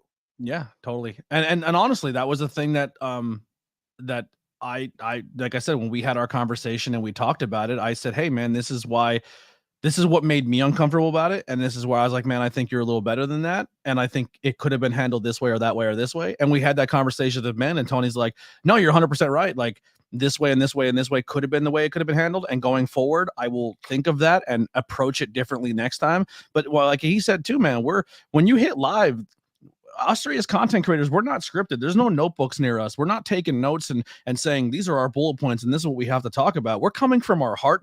We're coming from our soul. We're coming from pure emotion. And at the end of the day, we all want to be popular. We all want to be famous. We all want to do this. We all want to do that. And there was different ways that it could have been handled, and we're learning as we go. And Xavier, you're coming in and speaking to that. I honestly, I think as a fan, you have that criticism and you have that right to do it. And I hope you see it differently now from a content creator standpoint, because two guys in here literally fought tooth and nail over exactly what you just commented, but we both had two different sides of the coin of the way it went down, and we both learned and have grown from it of how we handle things as journalists going forward. And your viewers see you; they want to see you talk about these things. Thank you. And just for the record, that incident with Mr. Briscoe is the reason why I didn't cover Vince, because I didn't feel I had enough information. I didn't have enough objectivity to cover Vince, because I knew the mistakes I made with Jay Briscoe. So that's why I didn't cover it. So I learned my lesson. So I get it. People are upset. And just so you know, I talked to his widow at a show, and I said to her, hey, listen, I want to let you know something. I met her husband a few times. He asked me to drive his bus once because they were drunk, and he knew I was a bus driver. At the last Ring of Honor pay-per-view, what was it called? Remember what it was called? The most recent one? the last one that they did before they sold the company. Oh, Whatever it's shit. called. Kira could tell me. Was it But Bound long for story- Glory? I No, don't know not what it Bound. was. That's that. I don't know. Yeah. Kira. But I talked to his widow. I said, listen, just so you know, my name's Tan Tony. When your husband died, I covered it on my show. I might have made some mistakes in the coverage. So if you ever hear my name out there that I did something with malice, there was no malice. I just was trying to cover the thing. I was one of the few content creators that knew about it because I'm from Delaware. And then she was like, you know what? Thank you so much for that. And I appreciate that. Nobody's perfect. And she hugged and kissed me on the cheek. So guess what? I'm good. Yeah. I'm good. See, I'm a little reckless, and I've gotten reckless over the years. I think that's why we bond over it. Like a lot of us. And I always tell Tony all the time, I'm objective. I try not to be subjective because when we're subjective, a lot of times we speak off of our impulses, right? Emotionally. I'm objective, and I'm only objective because I do research and things of that nature. I do have bullet points here. I do, because being objective, I have to present truth. And if I can't validate that, then I have to name a source. So there's many different things that we do and we talk about. And me, I'm a little bit more of a reckless person. I'll talk about the tough things. Controversially, if you look at my shorts, I'll say something about a wrestler that the wrestler doesn't like, and then I'll get a message from that wrestler, and then it'll turn into something else. Mm-hmm. But the viewers want to see us. They want to see us stand in front and talk about these topics, because this is a platform for all of the viewers to express themselves and to talk and to get it out. Yeah, totally. Yeah, I want to say something in a little bit, tell you guys a little bit something that was funny. So I hope she doesn't see this, but so was working with Victoria Crawford, formerly known as Alicia Fox, and listen, you guys know you got bad gas. Sometimes you gotta let it loose, man. Right? So there was nobody around me, nobody, and I let one rip, and then she walks right through it. She goes, "Who farted? Tantalizing Tony, did you fart?" I said, so Mikey was there, right, on Sunday. I said, Mike, I put it on Mike. I said, Mike, did you fart? Mike, I put it on Mike. Someone crop dusted me on commentary at Suplex. It was awful. Oh my God, I was so embarrassed. I said, Mikey, I put it on my kid. Another thing too that I want to give a lot of credit to, and a thing that as a journalist I respect. Like we didn't go to journalism school. I know for me, I'm too broke for that shit. I couldn't afford to go do it, but I take what I do very seriously, and I want to be considered one of those top guys.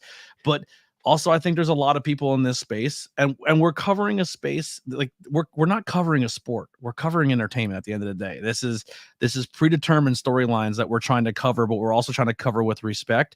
And it's hard to cover it and not blur those lines, because you want to cover it as a journalist, but you also want to cover it as what they're trying to sell you as weird. So to cover this industry is not easy. It really isn't, because if we cover it and say, I think Roman Reigns is a giant piece of crap scumbag, and I hope this, and this, because we're buying into the character, we don't technically mean that for him as the person. But sometimes the people playing those characters also get those lines blurred too, where people are trashing them on the internet. Are you being trashed because of your character? Or are you being trashed because of the person you are? And it's hard. It's a very, very hard industry to cover as a journalist and be treated with respect. But also, I think a lot of people try to cover and cover this business from a standpoint of dirt sheets, where we're covering fan theories and not so much like, and I think a lot of journalists don't do that either. I think a lot of people on the industry go, well, I heard because my theory is on this wrestler, and then people take what they hear on the internet and then they run with it as if it's story, and it's not. And like I said, it's not an easy industry to talk about on a level as much as we do, because there is a blurred line kayfabe still that at present that you can't cover if you're covering baseball or football or basketball. Yeah. Listen, you guys got 5 minutes for people to ask questions and we can get out of here? Yeah, let's get some questions going and we'll bounce out. Any WrestleMania questions? Let's stay with WrestleMania guys on this one. Any WrestleMania questions? Can I do a cheap plug? No, you can't. Of course you can. I actually got some pretty cool interviews I'm excited for people to see in the future. I got to interview Paul London. I got a 5 questions with ABJ with Paul London. I think the 5 question bit for me is going to be bigger than my podcast. Like, it's the podcast doing an hour interview, it's hard to get people to agree to do that because there's so many times where people, they don't know you, or they maybe haven't built out that respect, and trying to get like a guest you don't know to talk for an hour could be difficult to do. But I think that 5 questions are a really good icebreaker, and it's a really good way to get content when you're out in the field. So the Paul London one was really good. I got Sexy Eddie from GCW. I got Colby Carino, who obviously we know the Carino name. And if you're from the Philly area and you're a fan of Chikara, there's a wrestler who went by the name Ultramanus Black, who doesn't do interviews, is insanely private, insanely exclusive. He doesn't do that stuff very often. There's people who are his best friends who don't know aspects of his life because that's how private he is. He kept the idea of kayfabe alive through and through and through. And I got him to agree to do an interview, which is bonkers to me. And I almost crapped my pants getting the interview. But to kind of tell a quick story, I went in to do the interview. I came out, and as I walked back out from this private area of the bar where nobody was, I walked back into the bar. Orange Cassidy, Wheeler Yuta, and Chuck Taylor are all hanging out drinking at the bar. I'm like, what just happened? This bar just turned on its head. So it was really, really cool. That's some content that I have coming forward that I'm pretty pumped for people to see that I got at Mania Week. Cool. Listen, I'm going to take this because Xavier beat up on me, so I'm going to take his question. Yes. Do you think the best part of night 2 was CM Punk? No. I think CM Punk was great. I think the opening match having Seth and Drew was the right call. I think you spread it out. If you can't be last, you got to be first. I think the CM Punk angle was great in aspects of that. That sets up future storylines with those guys. Future with Drew. Future with Seth. I thought it was great. I think the way he did it was great. I think the cash-in was incredible. I think it was perfect. Let me take this real quick too. All sports, I'll be at SummerSlam as well, and I will also be at Money in the Bank in Toronto. And guys, right now I'm 50-50 on Paris. Ooh. Look at you. 50-50. But I'm definitely in Toronto, and I'm definitely at SummerSlam. And like I said, Paris is 50-50. Oh no! I will say the Punk thing. I think it was my favorite moment of night 2. Really? Yes. Wow. I thought it was done very well. So when people were saying cash in, I was like, they can't. Drew's not hurt enough. He's not and there's just the way they told that story in a short, like they literally took a storyline with an injury and made it work. And I think in this short amount of time, what Drew did to poke and prod at CM Punk, and then it set CM Punk for something up in the future. And I think them now fighting for no title, and then they can tell that story with the title not being involved, and they're both clawing and fighting their way to the top, but have to go through each other as well. I think it's a really fun future story that was told at Mania, and I thought it was done really well, and I thought it made Damian Priest's cash in that much cooler. Like, I think Damian Priest wins WrestleMania moment like almost as much as Cody winning. What about Seth Rollins? His cash in? Whose cash in was better? Was Seth Rollins cash in better? Or was Damian Priest cash in better? Both at WrestleManias. I think they're both really, really close. It can go either way. It's because here's the thing with that too. Damian Priest cashed in Philly, and right over the bridge is where he's put all of his work in. Like the Monster Factory, like that was as much of a hometown crowd as it possibly could be for Damian Priest. It was in New York because it was a New York crowd too. It was a New York crowd. People from New York come to Philly, of course. Yeah, but I mean, Monster Factory is Jersey. That's a Jersey thing. No, but he's from New York. Yeah, he's from the Bronx. Yeah. So Damian Priest's thing was really, really special just because he's put so much time in the Northeast scene. For him to win in Philly was huge. I thought it was a really good cash in, and being that representation. Once again, we talk about WWE's doing really well of putting representation out there. He's the first Puerto Rican champion since Pedro Morales, and it's been 50 years. You know what I mean? Crazy. So that's super dope for him. Bob, you agree with that cash in that CM Punk? Do you think CM Punk was the best part of night 2? No. Yeah, me neither. No. There's no way. I think when you get everyone's emotions involved, when it transcends beyond just a great story and a great match and everything else, when your emotions are involved, it becomes so much more memorable because you can go back and say, I felt this way when that happened, as opposed to like, yeah, that was a great thing that happened. No, I felt this way. I almost cried. I saw people crying. That was the main event. Was just the way that it ended, and everybody coming down and Triple H being dragged out, and it was just it was memorable. I think that was the best part for me. Yeah. Awesome. Let's see. Oh, is that true? Axiom and Fraser are new tag team champions. Wow. Yeah. NXT is doing a lot of cool stuff tonight. Thank you for that, Steven. Where was that question? Oh, I hate to change the subject, but do you feel that Tony Khan showing the video has something to do with Jack Perry showing up in New Japan Pro Wrestling, or just because Punk interview? I think it's both. Yeah. I think both reasons. I think it's more to Punk to retaliate against Punk. Bobby Rasmus can tell you this, guys. I was very critical of CM Punk. And I was like, I don't want to hear this crap. He's the problem. And then I thought about it, that everybody's dumping on this guy, but we don't know what the true story is. We're not there. Not this guy. I know that you was always on the side. And I thought about it. So you know what? And I actually compared myself to Punk, saying, wait a minute, people lie on me all the time. Hell yeah. That's what I'm talking about, baby. I'm like, all day. CM Punk's the kind of guy that speaks his mind. He says what he says, and people don't like the truth. They can't handle the truth. He'll speak his mind to possibly chop his own head off to save somebody else because he knows it's the right thing to do it sometimes too. True. Hello, C. Henry. Stephen Chambers was would Gable turn heel versus Sammy? That's what I thought. I thought that was going to happen at Mania, and he was going to cost him the Intercontinental title. It sounds like it's tough. It could happen. Like it's just. Do you think Sami Zayn was the right call to be Gunther? Yes. I'll say no. Yes. I'll say no. Yes. You do? I do. Look, Sammy's my guy. You know I love Sammy to death. You clamored for Sammy for a world championship. Right. Yeah. For a world championship. I think he's already a 3-time IC champion. This might make 4, honestly. Huh? He's work rate, baby. He is work rate, but he's a transitional champion. He ain't holding that title long. He had to drop the belt. Okay. You cannot be a 2-time, 3-time IC champion unless you lose it. You cannot be a world heavyweight champion unless you lose it. It's time for Gunther to ascend. And he's already he's the longest reigning IC champion in history. Drop it. Nobody. How many days? 666. Yeah, but 6. Wow. Yo, God, I can't believe I knew I predicted it. I know. One thing I would say about that match. Do you know that Sami Zayn used to use that move as El Generico? They saved it for WrestleMania. That's not a move you can use anytime. And to do that move, you gotta trust somebody. That turnbuckle, what's it called? The turnbuckle that was scary. Turnbuckle brainbuster.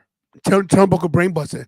He doesn't use that. He hasn't used that since Ring of Honor. So Sammy is a polarizing guy, as in the fact that he can draw emotion from you to make you want him as a babyface as much as you can draw that emotion as a heel.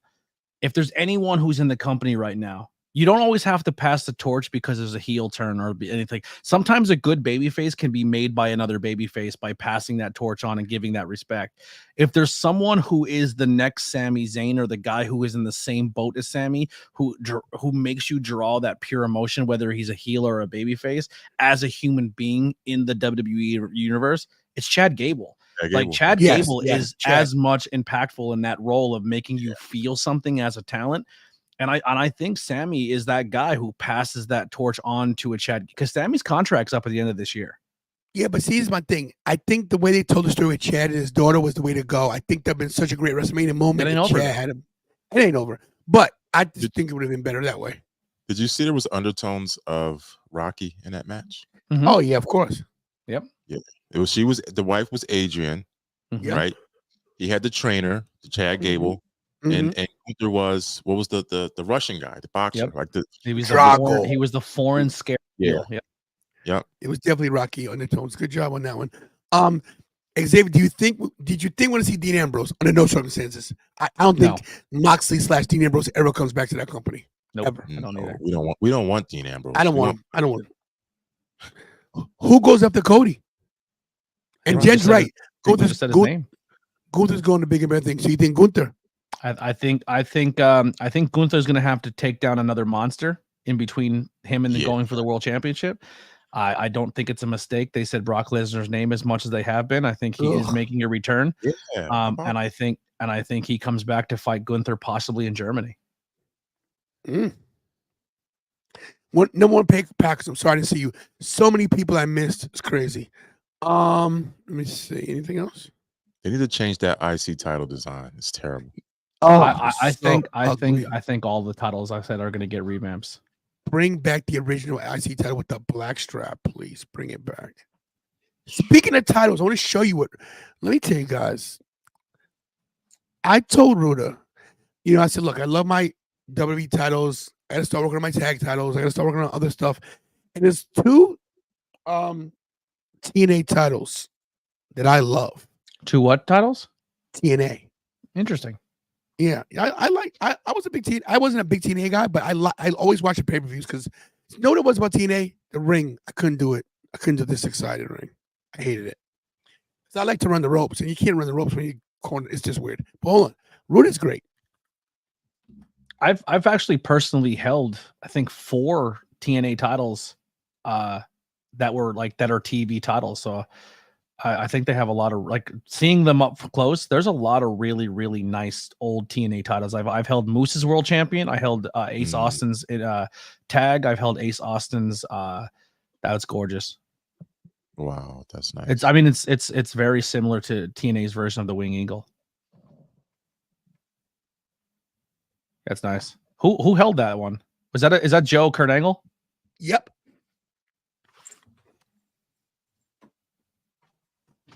And please forgive me, guys. My knee is out.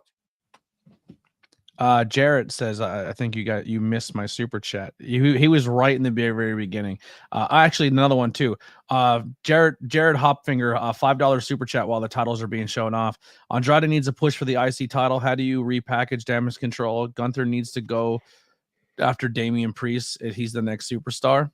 All can be valid. I think all those are good picks. I like Andrade getting a Mania moment, but I think it sucks that Andrade bumped Dragon Lee after all the work he's been doing leading up to WrestleMania. I think it was kind of it bummed me out that Dragon Lee kind of got that push out. Here are all the super chats, and I thank you guys for that. Jared, thank you for $2. EW1, thank you. Dance fan, my boy. Hope I answered your question, Jared. I think they should bring back a cruiserweight title or something. For whatever reason, I kind of feel like Andrade. My son? I'm booking him right. King Kevin, Erotic Fresco, and Jared again. Guys, thank you for all the super chats. Gladly appreciate it. How about the fact NXT just put a secondary women's championship in there? They just made a women's North American. I think if you're, I know people say there's too many championships, but the way the women's world title picture is right now, you got monsters like Jade and monsters like Bianca and like the women's division is built with just monstrous girls. And I'm being honest, man. If Liv Morgan beats Mommy after she beat Rhea, if she beats Rhea, she was not believable as a world champion when she beat Ronda Rousey. It just wasn't a good fit. It wasn't a believable title run. And I think it hurt Liv, and I think she's really good. But I think the main roster should have a women's, a secondary women championship where your Selena Vegas and your Liv Morgans and your Alexa Blisses can fight for it. I agree. And speaking of Alexa Bliss, when are we going to see Dreadmare? That's her role. It looks like they are going to bring back Captain Uncle Howdy. Yeah. And if Uncle Howdy comes back, maybe Alexa Bliss invigorates that division with her and that character. Let me ask you, this is a good question. Do you think that Bo Dallas can pull this off? Yes. I think I'm going to be honest. I think Bray was a very good character worker. And I've said many times on this channel, I think Bray I think Bo is a better wrestler. And the only thing that held back Bray for me as a character is they can never find a way to put a button on his stories. They would just go, and most of his stories were all fan theory. Like, we never really got anything from his characters because those stories just kind of went and went and went and went, and there was really no conclusion to them. And I think that's what kind of hurt the characters, at least from my standpoint, with Bray Wyatt. And I think if Bo can work, man, he's a great wrestler, and I think he can do that character justice and continue that on further. I agree. He doesn't get as much credit he deserves. Are the Final Testament going to NXT? Is that what they're doing? They said they showed up tonight, which I think is perfect for them because they're not being utilized as monsters in WWE. So if they go to NXT and they're monsters, cool.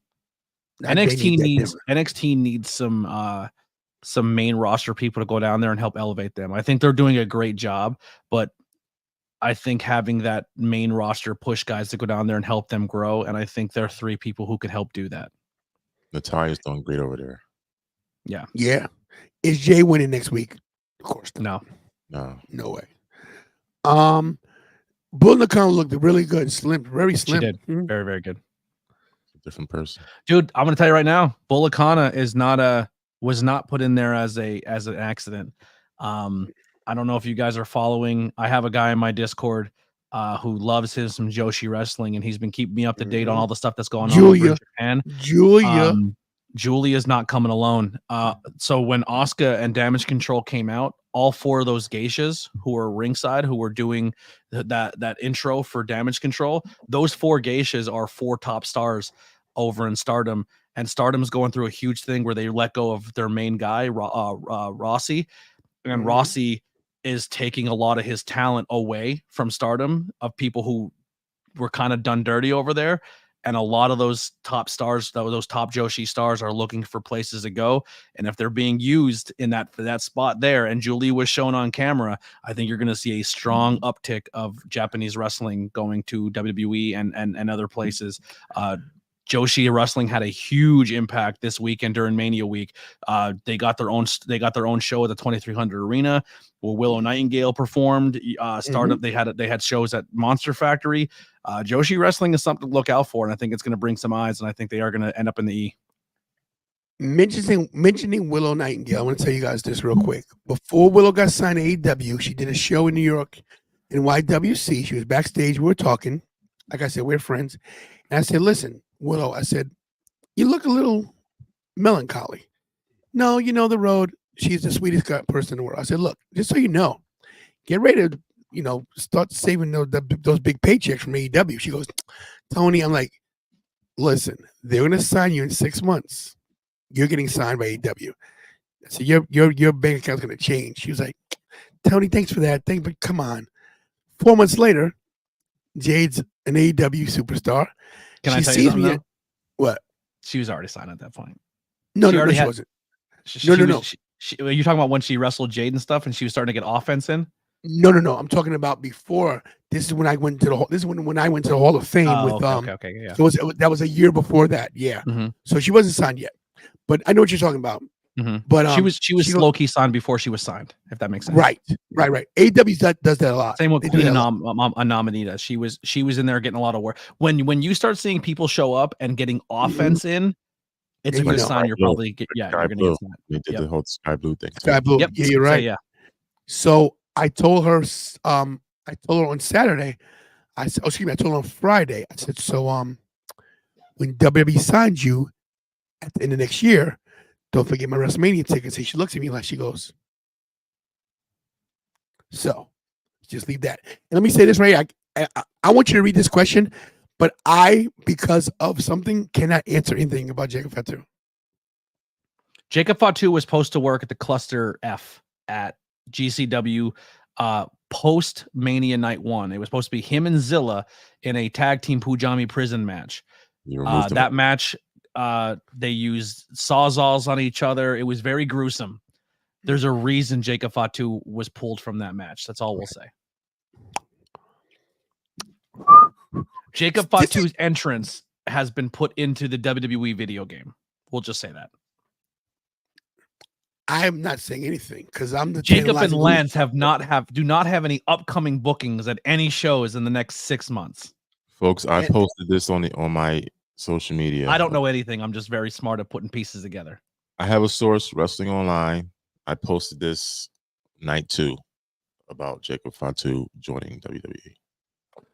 I will also say this about Lance. Lance is in the best shape of his life. Yes. Life. I'm not saying anybody's going anywhere. Listen, I want to make this very clear to any Simone watching. I don't know anything. I'm just saying. We're rooting for you more than you know. You see that? That's the article. Jacob Fatu signs with WWE. I cannot confirm or deny. I have a source, folks. I'm saying it. What you can't say, I'm saying it, Tony. I can't confirm or deny anything. They're gonna come for me. They come, bring it. All I know is Lance looks great, incredible. I've watched Lance for a long time in this area. Lance put the last couple. I got to call a Lance match at the Hamburg Fieldhouse for the very last show, the Hamburg Fieldhouse, and Lance went out there, and I've been watching Lance recently. He is more athletic than I've ever seen him be. Lance is TV ready. TV ready. And he's the nicest guy in the world. Yes, insanely humble. He was driving to the gym and comes on the show. Yeah. I'll put it this right now. Put it this way right now. If you're not watching NXT, you should probably start. You should probably start. Like NXT for a long time has brought in the super athletes. Not saying that that's not going to be the case anymore. If there's a super athlete out there, NXT is going to snatch them up. But NXT is watching the independent scene again, and NXT is looking who's out there. NXT is going to change very soon. Agreed. This question. Okay, here's the thing about Tony Khan. If Tony Khan's doing this as an angle and doesn't show any real footage, I think it's genius to get some people talking. But if he shows real footage, and I'm saying this in the camera because I'm not going to work for him anyway. If he's doing this like to expose something or to try to hurt CM Punk, very unprofessional, very petty, very childish. And it goes to show you why this company, with all the talent they have, the incredible talent, why they're not doing great. It's not the boys and girls' fault in the locker room. Those guys are incredible. You're right. Anybody working at AEW, I'll say this: the wrestling's great. Now, should they be doing super colliders and Canadian destroyers every match? No, of course not. Should they be having false finishes every single match? No, of course not. That's why I watch personally. The wrestling in that company is the reason why I love it. Well, I don't, and we can agree to disagree. Mm-hmm. I can't be seeing 55 kickouts a match, but I will say this: is that I will never disparage another performer in the ring. Tony Khan's not a performer; he's a man-child with a big pocketbook. And I'm sorry, God bless the people that are getting paid by him. I know Tony Khan loves wrestling. That I can say, but he's not a good businessman when it comes to wrestling. He maybe go to the Jaguars, but he's not good with wrestlers, because if you leave your top star CM Punk without a ride from the hotel, from the airport, whatever, what are you doing? Yeah. Well, he contradicted himself when he said, I would never, ever cut or release anyone for budget cuts. And then, lo and behold, 10 people gets released during Raw. Yeah. Yep. It's like I said, I love that company. I love AEW, and I love it because of the people who work there. Like when I see, going back to Willow, like one of the biggest things I said for Willow was Willow walks out into a small gym and she wrestles in front of a couple hundred people. You feel, I'm not a metaphysical, supernatural, spiritual person, but if you're around Willow, you feel her energy. You feel her aura. I can't describe it into words of what you experience when you're around a Willow Nightingale, but she's a special human being. And it's insane. I get chills every time I bring this up, because I'm saying this from my absolute heart.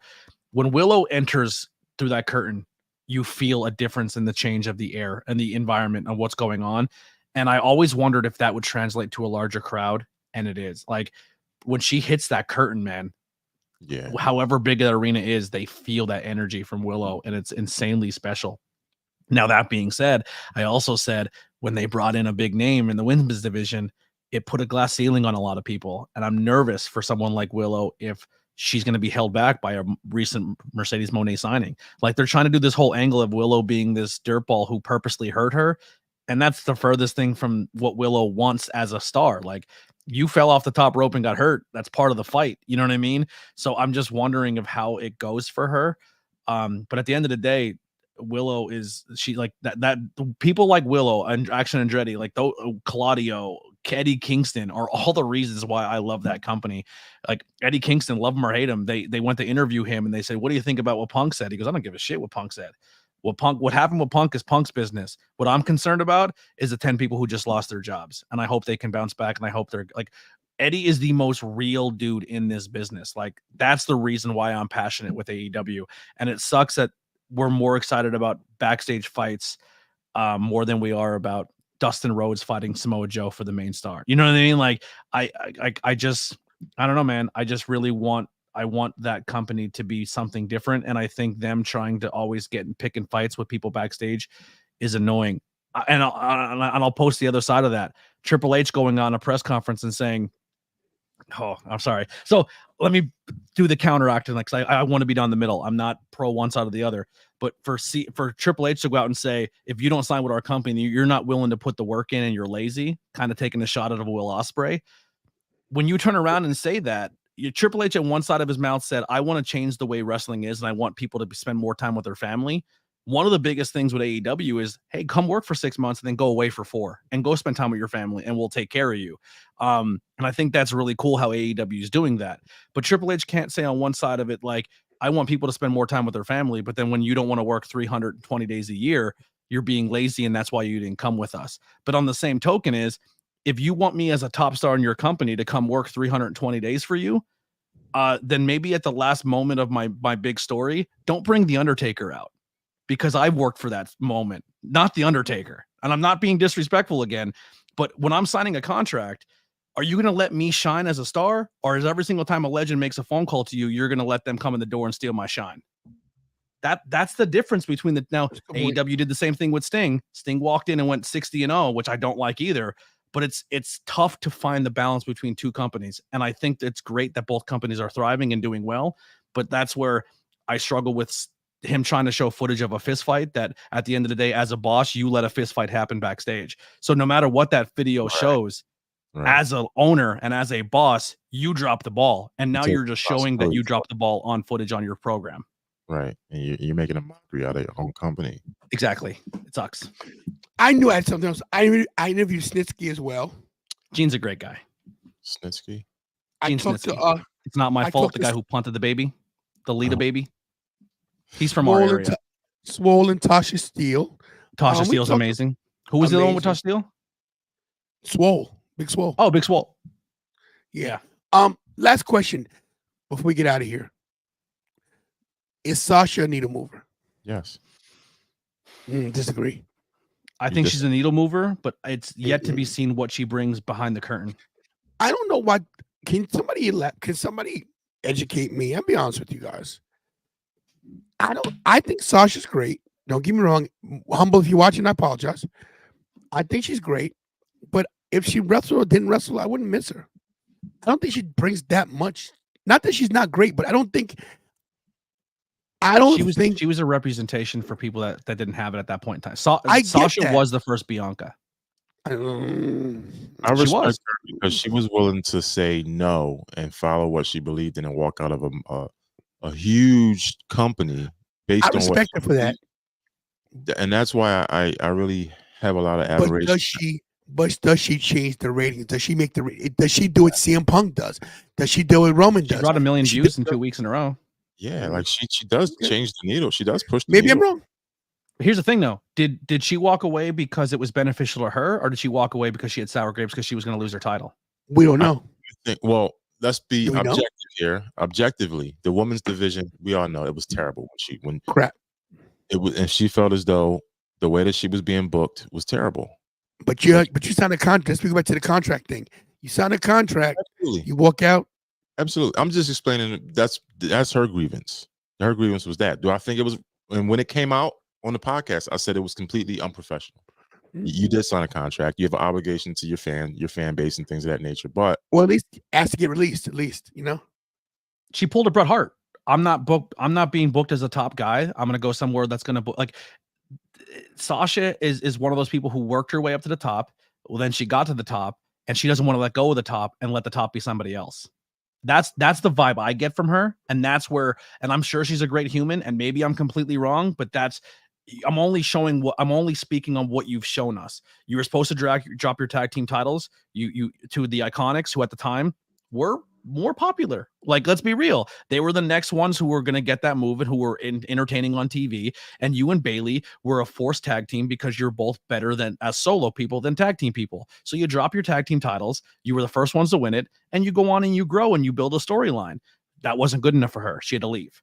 Bayley didn't go with her. Then she gets the tag team titles again with Naomi. Hey, we're going to have you guys drop these titles. I'm out again. Like, I don't want to lose these titles. Like, that makes me nervous of her going to an AEW where there's some people backstage that like, and AEW is a company where somebody will swing on you. And there's some people in that locker room that if you come and play some games. Can't we say the same thing about Punk in a sense?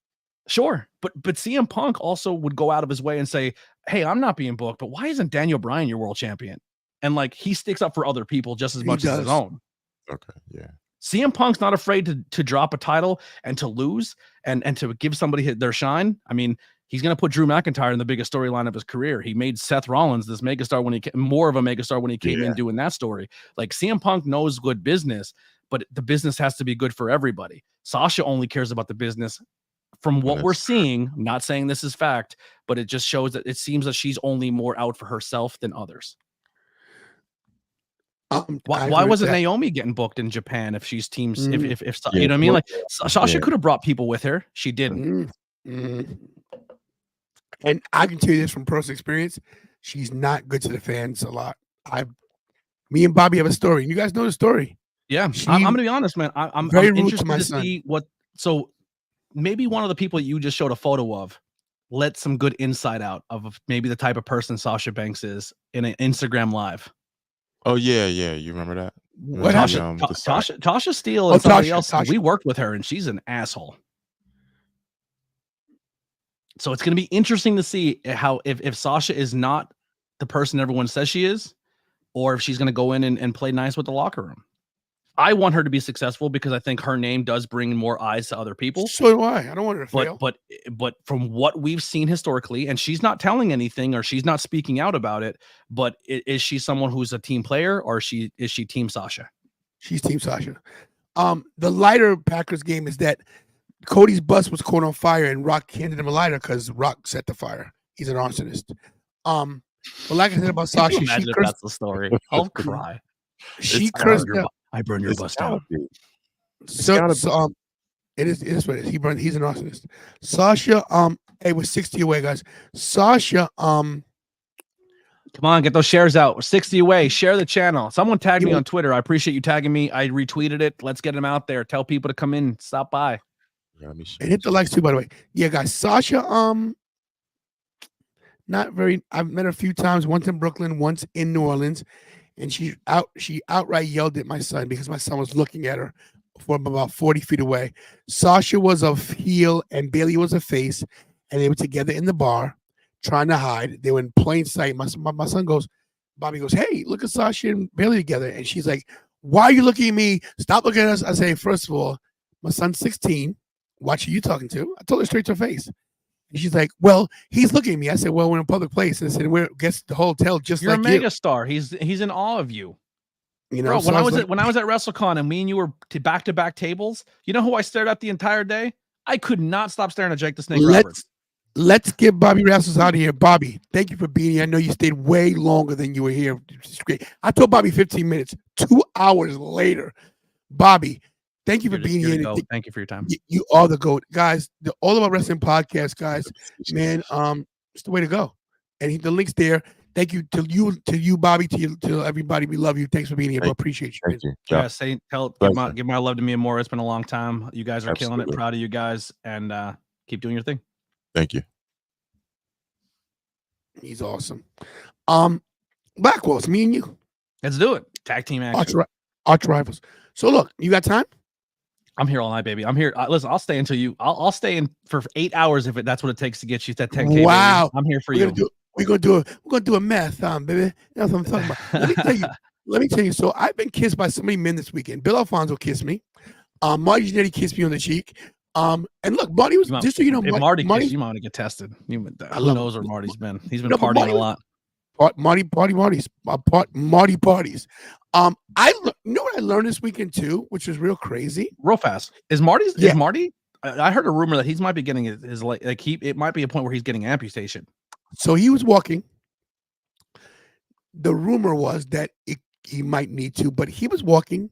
He is in pain, but I think he's doing better than he was before. Yeah, can't speak on it. Listen, Marty and Sean are the reason why I'm a professional wrestling fan. I know the guy's gone through a lot and he's been through a lot of things, and he is who he is. But at the end of the day, I'm not a pro wrestling fan if it's not for the Rockers, bro. So you know the story that I have a win over Marty Jannetty, right? I pinned him. Isn't that crazy? It's nuts. Bobby sent me a text saying thank you, probably. That guy's awesome. Bobby wrestles is The one of guy the works nicest hard. guys. Works hard. You wouldn't believe how hard he works. Real respect's real. There's a lot of people who play this bullshit in this game, and I think they take shortcuts and stuff. And I'm not here to put them down, but I only try to work with people who I think are passionate. You know what I mean? Or are willing to put the work in. You know? Yeah, there's a few people I want to put over too. That they don't need to be. That's a bad term because I can't put these guys over. They're over. Chris Van Vliet is the nicest guy in the world to me. Love him. Nicest guy in the world. He may do a couple minutes because he doesn't he has a lot of time, but he may jump in for a couple minutes at some point. I got him for an hour and a half back in the day, and I was thankful as fuck for it. Bro, that guy's the GOAT. Mark Henry was incredible. Let my son Michael interview him. AJ Francis, who couldn't have been more nicer to my son. Snitsky, incredible man. Snitsky's incredible. Shout out to Victoria Crawford, Alicia Fox for allowing me to breathe at her table because it was a lot of work. We put a lot of work in. We did. Who else? Oh, shout out to Matt Cardona. Matt Cardona could have promo with me. Was awesome. There was a lot of people. Shout out to everybody. Excuse me. Excuse me. That came out to WrestleCon. I'm sorry I missed you, bro. Like really. Dude, this weekend was absolutely crazy. Let me give some thank yous as well. Thank you to Labor of Love. They're a promotion out of Philadelphia that's going to do some really, really cool stuff. Huge thank you to Attic Brewing. What a beautiful place. That place is so cool, man.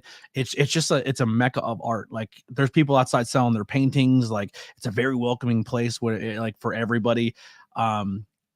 Thank you to Suplex Chris and Suplex Vintage Wrestling for having me do commentary that day. Awesome. Super cool. Huge thank you to Westside Gun for coming and doing his pop-up show there. Brought a lot of more faces and eyes to the product. Huge thank you to Vice for being there that day. It was a beautiful, beautiful week. I wish I could have gone to WrestleCon. Once again, this is not a sob story, but we all know that your boy has to start from zero again for about 10 months, trying to find work, trying to find car, don't have anything in the bank. Like dude, be straight up honest. I went to Philly with $0 in my bank account, not planning to eat, not planning on drinking, and just kind of going and working and getting content and making my moves. You know what I mean? Like I had people had to force food down my throat because I didn't have money for it. And that's just the truth. That's how dedicated I am to this and want to do this. So, man, it was just a beautiful weekend, and it just really showed the power of professional wrestling and how important this business is, and put in perspective for me of why I fight and why I'm willing to lose everything for it, because I think it's an art form more people should show love and respect to. I definitely agree with that. Unless I avoid the Steiner brothers. After the incident that we heard about with Rick, and after my own incident at Icons, I avoid that. Well, that was Rick that yelled, right? That was Scott didn't say anything. It was a Rick thing.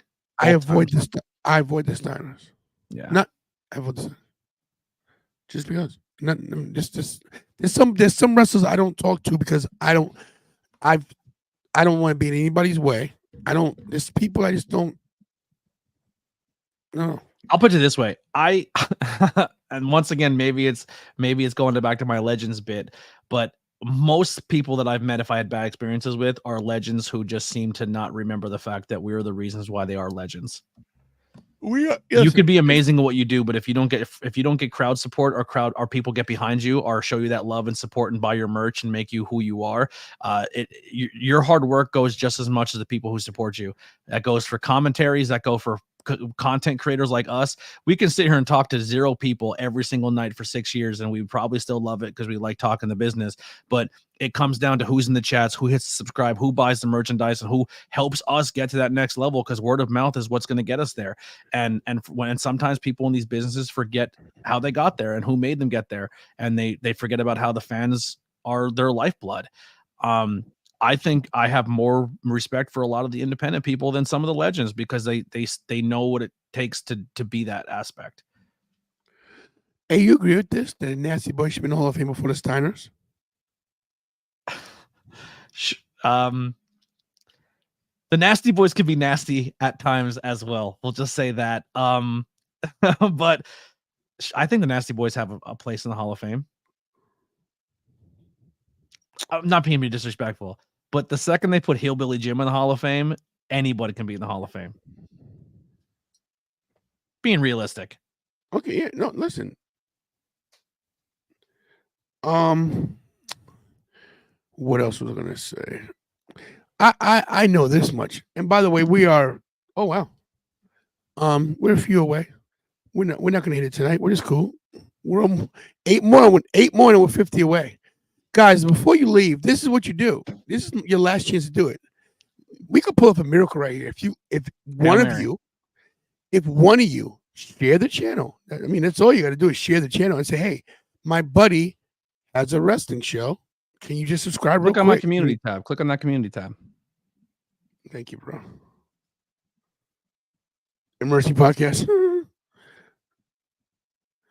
Oh, you know what? Go back to the homepage. I'm gonna show you something. Hey. You should go to the homepage. Click home. Scroll down. Keep scrolling. Past my not impressive. Keep scrolling. Keep scrolling. Too far. All right, collaborations with ABJ. Scroll up. Nice. Scroll up. Commentary. There you go. Collaboration with ABJ. Look what's right there. Nice. There it is, baby. Thank you, sir. Thank you. Yeah, so we got a lot of people watching on Twitter, by the way, too. Twitter people, Twitterverse. Twitter's fake numbers. It's probably saying a huge number. It's not. So Twitter, the StreamYard's having issues with their Twitter, where if someone scrolls past, it gives you a view count and it kind of stays there. So don't get hyped up with the Twitter numbers. It's only 30. Yeah, but I don't think 30 people are legit watching on Twitter. What the hell with you? Okay. I tested it because I was like, yo, the one that I had like 80. And I was like, there's no way 80 people are watching on Twitter. Not one person comments or likes or tweets or reshares. And it's essentially, it was a scroll through number thing. Got you. Oh, you got a Discord? Discord's where it's at, brother. I have a great Discord community. I love Discord. I think Discord's what essentially launched my channel more than what it is now. All right, man. I'm actually getting tired. I'm starting to. Bro, you're the boss. I tried my best. No, you did great. Do you know? I just realized something. Yes, I did see Graves at Mania. Yes, I did see Graves. Graves came to WrestleCon. So shout out to Graves. I missed that kid. Yeah, he's awesome. I just realized something. I want to give you guys my weekend real quick. So Wednesday we went to Sam Roberts. It was awesome. Talked to Mark Henry. We met R-Truth. We met Gargano and his lovely wife Candice LeRae. Thursday we did WWE World. I met Cody. Met a lot of people. Savage got a chance to go one-on-one with The Rock. Yeah, they had a back and forth. That. Yeah, I seen that. What else happened? Then of course Friday, Saturday, Sunday with Alicia Fox, Victoria Crawford. Saturday and Sunday WrestleMania. So because Michael wasn't with us after WrestleMania Saturday, it took us 2 hours to get from Lincoln Financial, 4 miles. 4 miles. I took them back to the hotel and then drove to Delaware to get Michael. So we got back to the hotel about 2:30. I got to Delaware at 3:30 and drove back and I got back to the room at 5:30. Met Bruda downstairs at 6 to eat breakfast. From there, shot right to the Sheraton, set up. I was up the whole day. Yikes. The whole day. WrestleMania Sunday. Sunday night, we were out hanging out, whatever. Had to get up early, take somebody to the train station. Monday from that, I slept 2 hours. From 6 a.m. up with Ruda at breakfast. Ruda went home. We went, me, Bobby, Kira, and Michael went to World. We were there all day. Yeah, I heard the World stuff was cool. So I thought World was like overpriced, super expensive, and they said it was like $30 or $36 to get in. And like you can stand in line and meet people for free. Everything's not paywalled. There's a bunch of like sets you can go do, and a lot like it's more than what I expected stuff to be. And I've seen a lot of people do it. I was like, man, if I wasn't so busy and if I had transportation around the city, or I could have bought an Uber or anything, like I would have liked to experience WrestleMania World, but unfortunately you should have I'll have to wait for another time. I had no way to get around. That's I was, me. I was literally at the mercy of at everybody. So I want to give a huge thank you to the Opinion City podcast. You know, if like your boy's got zero. When I say that, I'm dead serious, zero. And these guys would drive 2.5 hours from where they live to come to me, to grab me, to drive another 2.5, 3 hours to Philly to take me to, so I can have an experience this week. Like that doesn't happen if the Opinion City podcast did not help me out in that aspect. They helped me with the StreamYard. They helped me with all that stuff. Like they work so much. And they could be another set of content creators who could be stepping on my neck and saying, oh, this guy's got nothing. He can fall into obscurity and we can take his spot. But that's not what they're about. They're like, no, you're super talented and we want to grind with you. So if you go back to, if you go to subscribe to my page, on the very bottom is Opinion City Podcast. They're grinding too. I think they're like 200, 300 subscribers. If you guys can throw them some love as well. They do a lot of independent interviews. They work really, really hard. But I wouldn't have had any Mania experience if it wasn't for them at all. Shout out to them. All right, listen, I'm gonna break down. Anthony, will you help me do it? Will you help me make my Discord? Yeah, I'll help you. I'm gonna do it. What the hell? I'm gonna break down and do it, guys. More stuff I gotta do. But here's the thing: you're gonna have to put it. Like, if you just don't go in there and communicate and talk, it'll be a dead server. Like, there's a lot of dead servers. No, listen. I got Bobby, got Kira. We'll talk about it. So Les wants to know about July 13th. So, in case you guys don't know, AJ Francis challenged me for the YouTube Championship. Ooh. Everybody knows I'm on my retirement tour, and we're trying to book the match. The interesting the thing with the TWF, man, is they're great titles, but when you are given the title, it just, unfortunately, they're so cool. It just your nagging injuries pick up, and then it's hard to like we want to defend.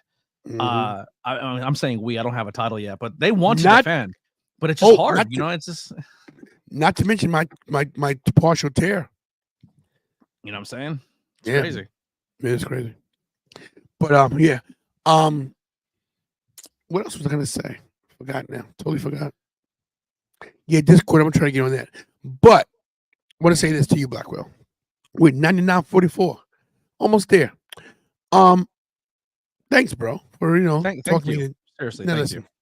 No, I appreciate you. Listen, we got to do some more stuff together. I'm more some collab. Yeah, we got to play this collaborating. video game now that everything's starting to slow down. Yes, listen, this has been the busiest time of my life. By the way, I haven't slept. I was trying to finish. That's what it was. I haven't slept straight in 4 days. I literally went straight. I went to work this morning, straight from Philly. Drove the kids home, dropped them off, and went right back. So we got up at 3:00, packed the car with everything, and then I literally got home at 5, changed clothes, and went straight to work. And have not been asleep. I put a link in the private chat if you want to post it up. If anyone's interested and wants to hang out in my Discord to kind of see how it looks and set up and stuff, you're more than welcome to. I put the link in the private chat so you can post it. Gotcha. If anyone's interested, probably immediately following the stream, I'll probably head over to my Discord and hang out. There's probably a bunch of people in there already. Hopefully they're in here chatting, but hopefully some people will be there partying. Usually our Discords go pretty late. There it is. Boom. Right there. Appreciate it. All right, guys. Final count. Oh, it's 99. Wow. If 10,000 hits, stream forever. If we hit 10,000, I will go live at that point. And there will be a 10,000. If we hit 10,000 tonight, there will be a 10,000 subscriber party tomorrow at some point. So we'll invite everybody. Let me know. I'll be here. This is crazy. This is crazy. So not completely not wrestling related. Did you hear the new news? No. So I am a diehard Washington Commanders fan, and then when I decided I was going to follow other teams, I followed all Washington teams. Now, as a sports fan, it's hard to have a team that's not in your immediate area because like no one else cares about the team you're into. You can't go to a bar and be like, I'm rooting for my team, because everyone's kind of like, that's not our team. We don't care. So you don't have that local support of like getting like involved. So, being in Philly as much as I have been with wrestling and going to Philly places and I'm not changing my football team. I mean, I'm close because they're driving me absolutely crazy, but just like last year's Phillies season, like watching the Phillies was just really fun. Like to be in a bar and everyone's cheering and going nuts as Philly fans. So I said, you know what? I don't have allegiance to hockey and baseball and MLS soccer and a few of those other sports. So I'm going to change it up a little bit. So as of April 1st, which is funny because it's April Fool's, as of April 1st, I became a Philadelphia sports fan. I go Phillies, go Flyers, go Union. Like I'm just gonna go for it. I'm gonna switch it up a little bit and root for some hometown teams, and so I can go to the bar and I can do it. And plus, I want to be a heel so bad, and Philly has that on lock. They're good at it. They're good at it. Very, very good. Too good. Too good at it. Yeah. Too but good. Yeah, so I switched it up a little bit. Awesome. All right, listen, you're falling out. You're falling out. Yeah, I'm faded. I want to thank you for this, bro. I had a good time. I invited by Russell Kim, of course. Graves texted me back. His stream's not set up anymore like it used to be. Yeah, he told me the same thing. I tried to get him to come in a few of my streams. And Richie probably fell asleep because he works early. So, Mm-hmm. But thank everybody for being here. You got me closer. The channel, we're almost there. 9946. The work's not done, everybody. Hit those shares, hit those likes, subscribes, the whole nine. The word of mouth is how we get it. If you really enjoy these streams, you really enjoy your watch. You don't think you have as much as a voice as you do on social media, but I'm guaranteeing there's a few people who will be like, man, I really enjoyed watching that stream and talking wrestling, and then you guys can bond over that. It happens, man. I've had people come who are now friends who bonded over like our community, the Tantalizing Universe, and like my Discord are people who've never met each other. And it's like a family now because of these channels and because of these communities. You're going to find like-minded people who are into the same things you're into. It's beautiful. It's beautiful. And we always want more people to join that family and hang out and party with us. So let's keep doing that. Let's keep growing. Let people know word of mouth is how we grow as content creators. Definitely word of mouth. TWF is taking over, baby. Yo, that's crazy, man. Bro, I can't wait. When I get that, I'm gonna be like you. You're gonna have to remove it from me. I'm gonna wear it everywhere. If you guys notice, I'm missing some belts. We sold a few. Really? Yeah. You're right. I'll eventually get that winged eagle. Yeah, not yours, but my own. No, I got you. Thank you all for being here, guys. Thanks to Kira, the producer, Big Bucks Bobby, Michael, of course, and of course, Bobby Rassels. Everybody in the chat, thank you so much. ABJ is a gentleman and a scholar. You guys know where to find this jabroni. Okay? ABJ on all social media. Yeah, it is right there. And here's the link one last time. I can't wait to get I'm less than I'm gonna be honest. I was supposed to go live tonight, and I told my guy we're gonna cancel our show because I wanted to come live with you and help you try to get more subscribers. But I am less than 200 hours away from being a fully monetized channel on YouTube. I'm at 3,810 watch hours. So if I hit that 4,000 watch hours, I get paid for watch ads and stuff like that. So that's pretty exciting. Took me 6 years, brother, to get that 1K 4,000, but we're doing it. Bro, it's crazy. I'm gonna tell you, man, it's very lucrative if you do it right. So you get paid on between the 21st and the 22nd of the month, just so you know. I have a couple $100 coming my first month.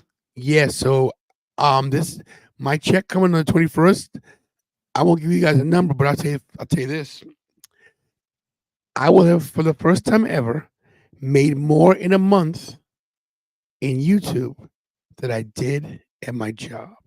That's awesome. I'm sorry, dude. That's goals. I hope like, dude, I have so many people who joined the channel, like that join button, man. I've had so many people join, and it blows me away. It literally blows me away. And it helps more than you guys know. And it doesn't cost you guys a thing. Like literally you can go and just watch a video. And just because you guys watch it helps. It doesn't cost you a cent, but to us, it can mean the world. You know what I mean?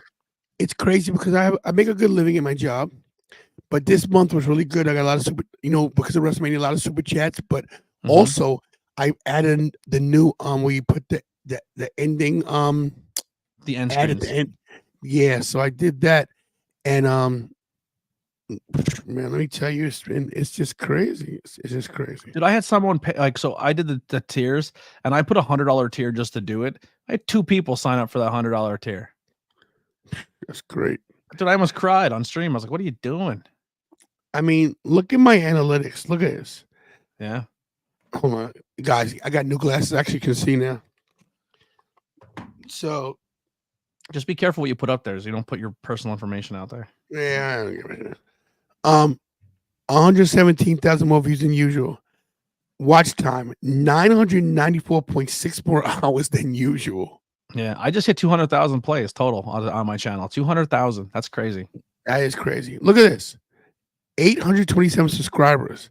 497 more than usual. Look at this. You don't get that without hitting the button. You have to go live and you have to put the work in. It doesn't come overnight. You know what I mean? Listen, I think your chat's bailing too. Everyone's saying later, gents. I think they're all bailing. Let's close this out.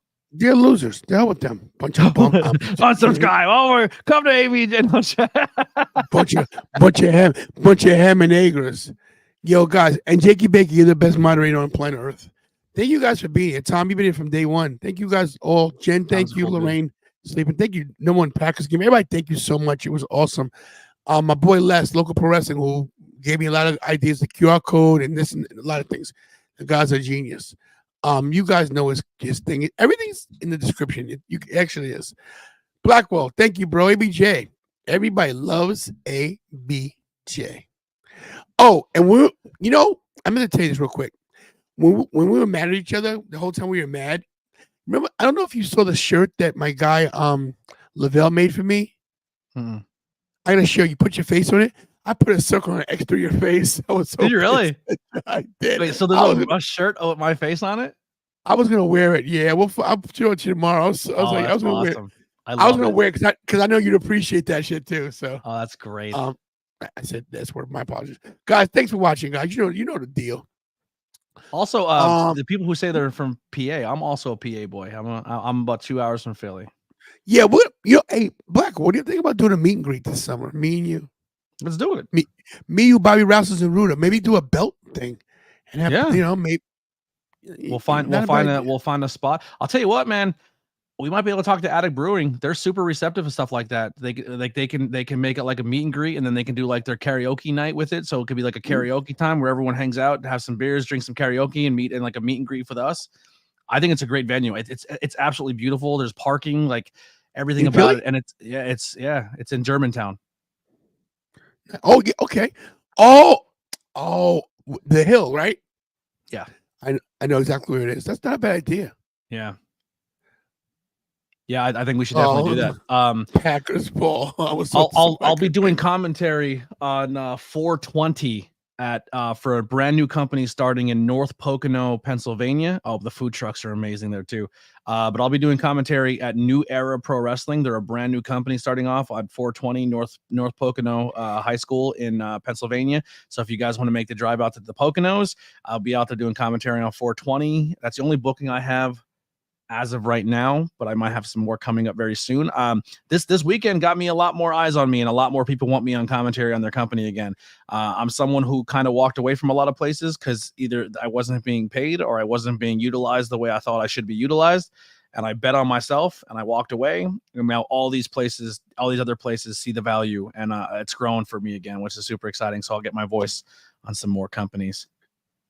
We need 2 subscribers to be 50 away. I'd love to see that 9950. So yeah, I'm booked at home tomorrow. I'm booked at home. I'm staying. Yeah, I'm gonna do it. Are you doing Dynamite stream tomorrow?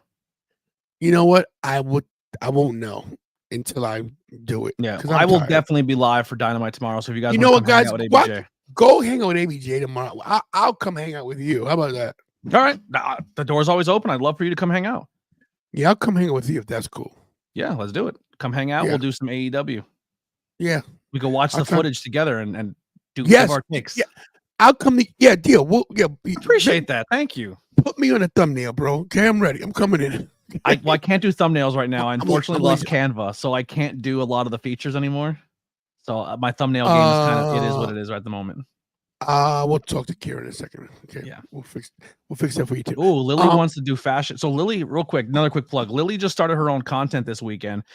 She loves wrestling fashion. So every wrestling show she does, like Fighting with Fashion is her new brand, and she kind of does like a thing where she interviews wrestlers about their gear and what makes their gear special and who they get their gear from. So she's taking wrestling from another aspect of more of just what's in the ring about what they're wearing. And it's a really cool idea. I think it's super, super intelligent. But she made a lot of content for that. So Wrestling with Fashion, it is, I believe, on, as of right now, just Facebook, but she's going to start making some more stuff. So please keep an eye out for that. But she has a lot of cool interviews talking to wrestlers over the WrestleMania weekend about their gear and stuff like that. It was really, really fun. But she wants to talk fashion with Kira. Kira definitely loves fashion. She actually, last night's stream, she did her makeup like Rhea Ripley's at Mania. She had like the big orange eye thing with the slit on the side. I think it was supposed to be Scar from The Lion King. That's what I got out of it. Who knows? But yeah. So check out Lily's content that's out there. We need one sub, guys. One sub. Let's get it. That's crazy. It just keeps climbing and climbing and climbing. You guys are doing your thing. If you're hitting that share button, we appreciate it. When it was climbing the other day, I was like, wow. Like I got almost 500 and it was 100 a day. It's crazy. You're one away from 50. I'm one away from 100. 1,100. There it is. You did it. 50, guys. Hell yeah. I'm going to take a picture of this, put it up on Facebook. We're 50 away. 50 away. This is crazy. Maybe we'll get the other 50 tomorrow night on AEW. We'll keep putting your link up and putting it out there. If it happens during the night at 1 o'clock in the morning, I'll be live. Send me a message. Call me. I will wake up. I will do it. I share twice the stuff from my fancy phone. Oh, that's killing it. That works for me. Guys. Appreciate that. Guys, thank you for watching. Guys, you know the spiel. Hug your family members because not promised tomorrow. Except for ABJ's account, pray. Okay. Whatever your religion, if it's praying, if it's worship, whatever you do whatever makes you feel good. How about that? I'm telling you, pray. But listen, for ABJ, for the whole Tantalizing crew, for the whole Tantalizing Wrestling Federation, I guess that's a real thing now. It is. We're making it one. It's crazy. All crazy. 50 away. Wow. Dude, I have people already saying, like, well, if you're the IC and he's the world and Kira's the women's champ, who's your tag team? Who's your trios? Who's your that's not for us to decide. That's, you know what I mean? That's better talk to Ruda. Yeah, we got to figure it out. And not to mention, I must approve of everybody that has a title, by the way, with a Tantalizing logo. It is. Listen, at the end of the day, even though I have my own title for my own podcast, I am a member of the TWF first and foremost. Like, this title is not a thing if it's not for TWF and if it's not for Joe Ruda. So yeah, if it's not for Ruda, none of us have no titles. Yeah, none. Yeah, we're shit out of luck. Right on, guys. Thanks for the whole deal. You know the whole deal. Stay tantalizing. I'm not gonna do. I'm tired. Thank you. I love you guys. It's been a pleasure. Enjoy your night. Let me sign off on this thing. What is this outro? There it is. Kira's got so many things. I can't survive without it. Guys, whole spiel. This, that, the other thing, the thing before that, and then this. Stay tantalizing. Yeah.